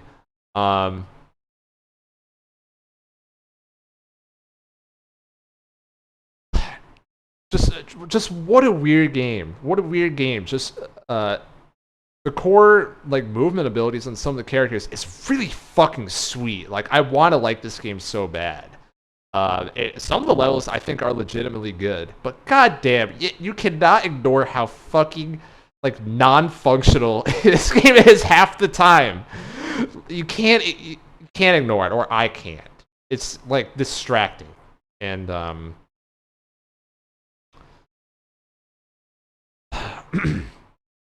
the story is like I don't know. It's not a positive or a negative for me because it's Sonic the Hedgehog, right? I think just like completely leaning into the '90s rad cheese of it. I'm not. I can't complain about that. You know, I can't complain about that. That's because like it totally leans into it. You know what I mean? It doesn't half-ass it. It's like the most '90s shit ever. So I'm not going to complain about it, but I'm not going to sit here and say that this is a well-written game because it's. But in terms of the cool factor, oh, it's absolutely there. Like especially near the end of the game for every character and like the super duper final campaign. Oh yeah, the flair for the dramatic never goes away. Another major negative, to conclude, I guess, it kind of ties into the cutscenes. The directioning in this game is unbelievably bad. Like in the overworld, sometimes this game does not have a big overworld, and I would just be walking around every single corner of the map for like 30 minutes being like, dude, where the fuck do I go? It's so bad to the point where they have to have a hint orb in every area of the game to tell you where to go because the cutscenes give you no indication. A cutscene will end at one spot, your character will just fucking teleport to somewhere that's not even close to where the cutscene ended, And then the next level you go to, it doesn't give you any indication of where you have to go at all, and it's on the complete other side of the map from where you spawn. So what the fuck is going on? Like, like, oh my god, it's so annoying. It's so annoying. It really cuts down on like a lot of the appeal of these shorter campaigns. It's supposed to be like you can just be in and out in, I don't know, like an hour, 2 hours, maybe less than that. But like, feels like an eternity when you're just wandering around aimlessly. Like, I hope this triggers a cutscene. I hope this triggers a cutscene. Nope, that didn't. Well, what the fuck do I have to do? You know, I was just like referencing a walkthrough so often playing this shit when like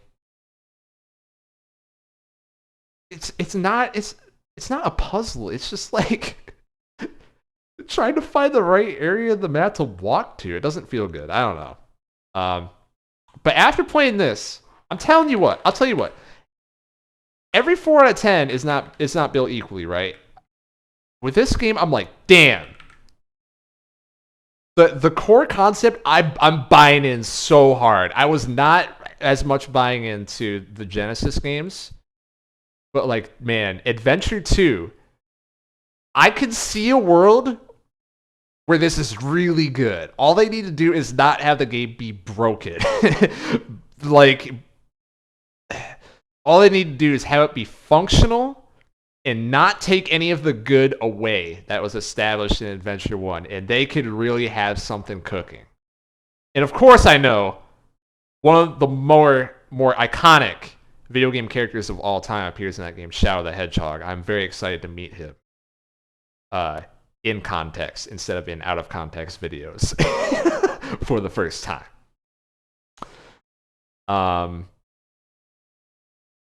That's the list. Everything I played this year. 11. DMD Explorers of the Spirit. Ice, if you're still here, I'm going to talk about this after the top 20, probably, so that I can cut whatever. 9. Cuphead, Night in the Woods, Pokemon Black 2 White. Hey, there is a game that I did not put on here. Uh-oh. Ha ha ha! Fuck. Never mind. Haha, cap. I forgot a game. Let's just do this. Wow, I would have been mad if I forgot this one. Also played Hades this year. Can we get a capital? Thank you. Love this game. Yeah. Speaking of like looking forward to the sequel, oh my god, that Hades 2 trailer. I love that. I love that, man. This game is another one where like I can see the sequel being a super duper duper 10.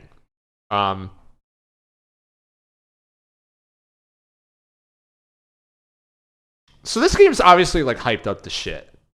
Right, and I knew that before I started playing it. I had a lot of friends who, like, when this game came out of early access in 2020, they were talking to me and they're like, "Yo, this would be one of your games. This shit is badass. This is like, this changes the game for roguelites." And yeah, it does, without question.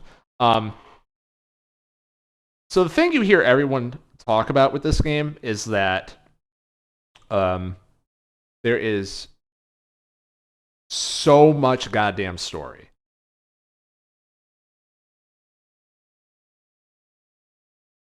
Here's what I have to say about that. There is endless dialogue in terms of like I have never seen the same conversation twice, ever, over my course of playing the game. Ever. Now, is this a super epic, drawn out JRPG narrative that happens to take the form of a roguelite? No. A lot of people online will say that the story progresses when you die. That is true only in the most technical sense. So I'm just going to get that right out of the way. because I think that needs to be brought up first, I guess. It is not like this is still a game where I highly disagree with the notion that you are not incentivized, or I shouldn't say not incentivized, but like if you don't progress, it doesn't matter because you still get story. No, I think the way Hades works more so is that there are certain story checkpoints, and when you hit them, you get a whole new set of plot developments, and then with that, you have an endless set of different dialogue things that characters say, which changes with every run, of course. And with every time that happens, you get a little bit more insight into the lore, a little bit more insight into how those characters interact, and how the character you play as interacts with them, blah blah blah, etc. etc. There's just so much endless side shit, side quests, and all of that. But functionally, there are different like levels that you need to clear, even though it's just like one level to get through the whole game in a run. And for people that are familiar with the game, I'm talking about like those levels being the different stages that you go through before the midpoint, right? The next level after that being like beat Hades the first time, then beat Hades the second, third, fourth, fifth, sixth, seventh, eighth, ninth, 10th time, and then everything after that, which is epilogue. Those are the different levels, the way I see it.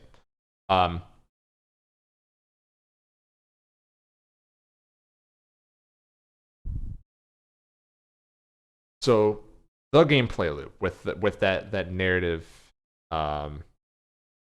elephant out of the room. I should also mention that in general, I'm not as high on the writing as a lot of other people. Like, it's good. I think that this is one of those that, in my opinion, I think people just kind of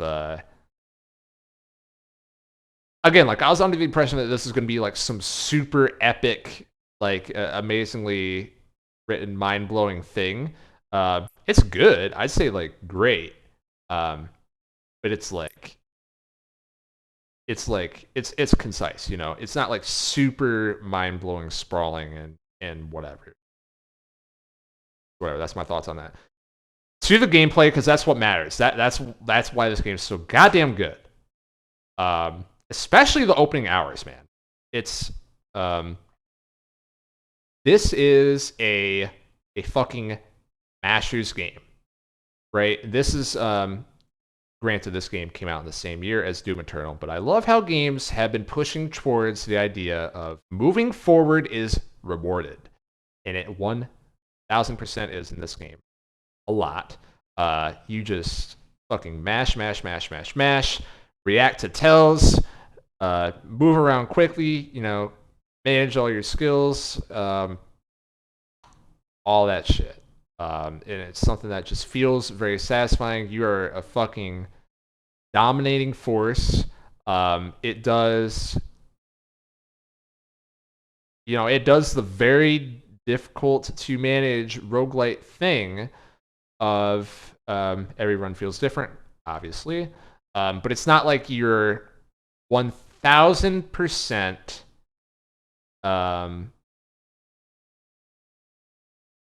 having to fish for a certain build in order to get further. There's a little bit of that in this game.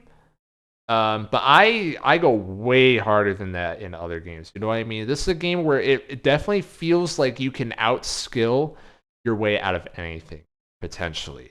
And dying never, ever, ever feels like it's the game's fault. Ever. Ever. Always feels like it's your fault, and you pretty much always instantly recognize, like, damn, that's where I fucked up. Either a combination of mechanically or like, okay, my build kind of sucks. I wanted to go in this direction, and either I just didn't get the drop I was hoping for, or like the synergy does not exist with these skills, or a combination of both. But there's always something. And it's, I don't even know I don't even know what else to say. It's like there's so much familiarity, right? Like the actual there's a set of rooms. You just go through each whatever, blah blah blah blah blah, and you can get in the zone very very very quickly. Kind of get in the zen. Just recognize what's going on. You just turn it into a fucking machine, running through everything.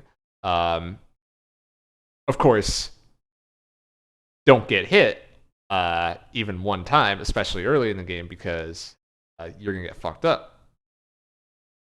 And all that good stuff. But hey, whatever. Just controls wise, so damn good, so damn good. You die a lot because it's hard to have a perfect run in this game because you are expected to do a lot to get enough damage going and also be aware of like literally everything when it's like a goddamn bullet hell. There's so much shit on the screen at any one time. And again, you're incentivized to keep pushing forward instead of chilling in the back and paying attention to all of that because you're rewarded for aggression, which makes the game fun, also makes it harder. So you're going to die. The ways that you progress every time that you die feels great. And this, to me, is where a lot of roguelites lose me. But Hades does genuinely feel like it has progression. Every time I die, even if I was so close to making, story progress or whatever, I want to get pissed. It's like, you know what? My next run is about to be significantly easier. And what's funny is, in hindsight, that's kind of not entirely true because it does come down a lot to execution, more than just the darkness that you put into yourself to get all your permanent upgrades, as well as every time that you get a new weapon and blah blah blah. That's another thing. The weapons.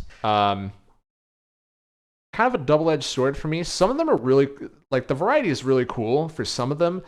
Some of them I feel like are too similar to the others, like the fist and the shield, for example. Like, yes, there are some differences in how they play, but like in terms of the actions that you're doing in battle, it's so close that they almost feel like the same thing,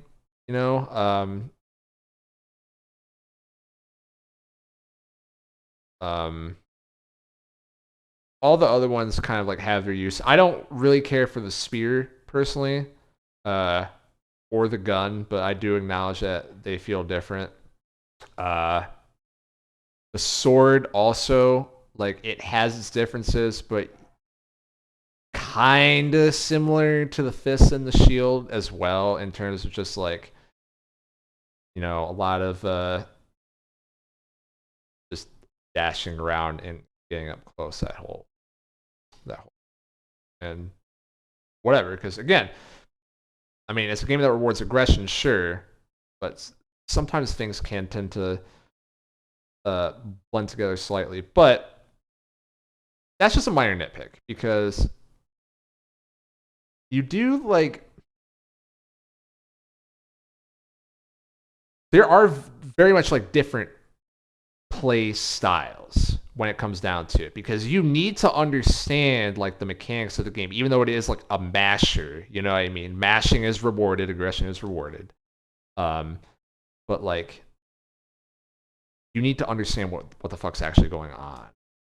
And to that point, like whenever I talk to people about this game, it always comes up like, what weapon do you main is one of the first questions, because that's a real thing. It's like every weapon's a different character that you would main one over the other.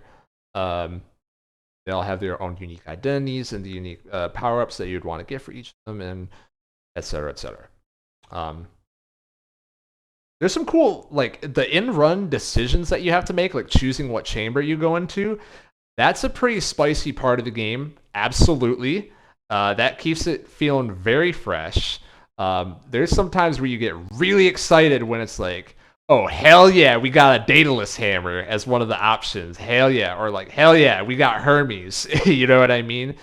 Um, awesome. Awesome stuff. Um, Bosses are all incredible. Incredible. The gimmick rooms that they throw in are always pretty refreshing. Keep the game from getting stale, even though it's just combat room, combat room, combat room, combat room, combat room. You would think like, huh, this is probably going to get boring after a while, but no, they shake it up a decent amount. There's the timed rooms, or I guess not timed. More accurate would be survive for X amount of seconds. There's certain unique layouts that play very differently that have like a million traps on them and stuff like that. There's mini boss rooms that aren't labeled, so surprise, surprise. Actually, they are labeled. That's cap. They are labeled. But which particular mini boss it is not labeled, so you can get surprised by that. There's some just generally unique ones like the boat in forget the name of it, the Fire World, like the boat level in the Fire World, stuff like that. There's like free rooms, the different NPCs that you can talk to. There's the ones where you choose which god's boon you're going to take first, and you have to like fight the other one, and then take their boon, or whatever. So many variations that it feels like the vanilla rooms, instead of being like, oh my god, it's just a basic room, it's like a breath of fresh air almost. Like that the basic rooms are like a way for you to regather yourself. It's to get familiarized with your kit, your weirdo kit that you've built up that you might not totally know how everything synergizes in a lower stakes environment, which is always welcomed. It's a way to like get some health back possibly. And there's random things that can pop up in the rooms as well. Like, I don't know why it is. It's so hard to pinpoint why this game is just like every run you're getting invested in. Very early on, you can be like, oh man, I'm doing so good. I'm doing so good. I hope that like this thing drops. There's just like the possibility of all these little goodies in every single room. Like, oh my god, what if after I clear this room, chaos shows up? Then I totally win. Or like, what if there's a shop in this room? Like, those types of brain spiders get you so fucking bad in this.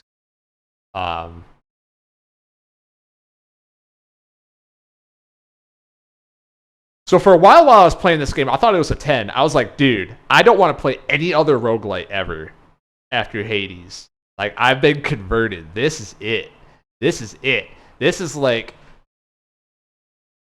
so goddamn addicting. I would be like, I'll just do one run today. Then I end up doing 5 runs, and it's fucking way too late. And I have to wake up for work tomorrow. I'm like, fuck. I was so close to moving on the story, though. I started moving it down because of the negatives I said earlier, as well as, in my opinion, and I hesitate to even say this is a full negative, but the biggest time when this game starts to feel like a grind is the first time you beat Hades, right? So the story segments, there's beating the Furies, there's beating the Bone Hydra. With each of these, you get new story dumps, to keep you satisfied for a couple deaths. You beat the Furies, beat the Hydra, you beat the fucking Bull and what's his nuts? I forgot his name. Sorry. Then next you have to beat Hades. Hades is way harder. Way harder. than everything else in the game. It's at that point especially way harder. The first time you reach him, it's like, holy fuck, why did he do 75% of my health with an AoE? You know what I mean? God damn. And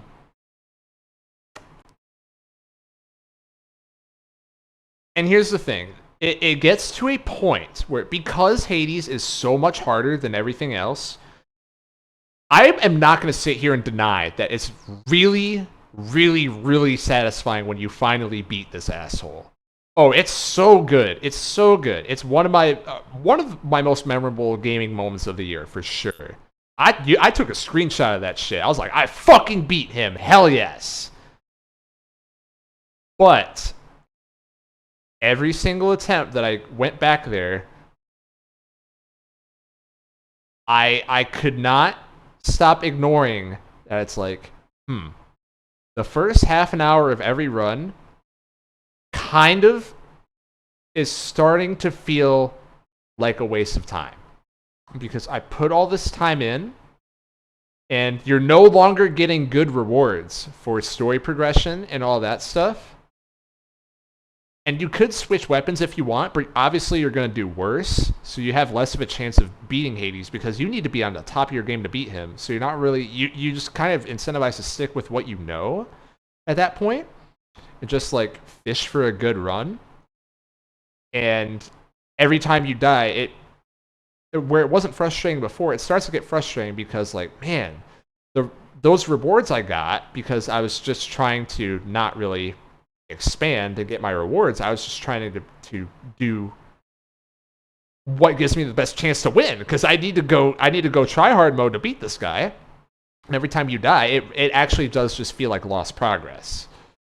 Like, oh, well, let's go through, those brainless easy levels again and hope I get something good early on is what it starts to feel like. And that is not the strength of the game. All of that is just the opposite of what I was saying earlier about how no run ever feels like a waste and all this stuff. It starts to get frustrating when you're just stuck on this fucking dickhead and you die, particularly before you even get to him. Before you get to him, it's just the worst feeling ever. Like, oh my god, I can't even get another chance at him. When it's supposed to be so much easier, and stuff like that. It's just frustrating and weird that the rest of the game oddly isn't. And then also, after you beat the game, I was so happy. It's like, finally, I beat him. Yes, I took a screenshot. You have to beat him 9 more times to reach the credits. I was like, excuse me? So after I beat him the first time, I just had to put the game down for a while. I'm like, fuck you. I said, fuck off, dude. But I came back, and the game was fun. It did feel like a bit of a grind to have to beat him another 9 times to get to the credits. The ending sequence is good. The ending of the story, pretty satisfying for sure. I did not do any of the grindy post-game shit where you have your fucking dating sim with all the characters and all that crap, so whatever. Maybe that's why a lot of people really like the story, because I never engaged with any of that. And that's like, maybe that's the meat of it, I don't know. Yeah. Hades. Great game. A little grindy for my tastes, especially near the end, and it can lead to it being monotonous, but a lot of the time it's not. And when it's not, it makes me feel like, yeah, I don't want to play any other roguelite ever. Hades 2 I am buying on day one. It will be my first day one video game purchase since Doom Eternal. So that's cool. 4 hours. Fuck me. 4 hours. But that's every game I played this year.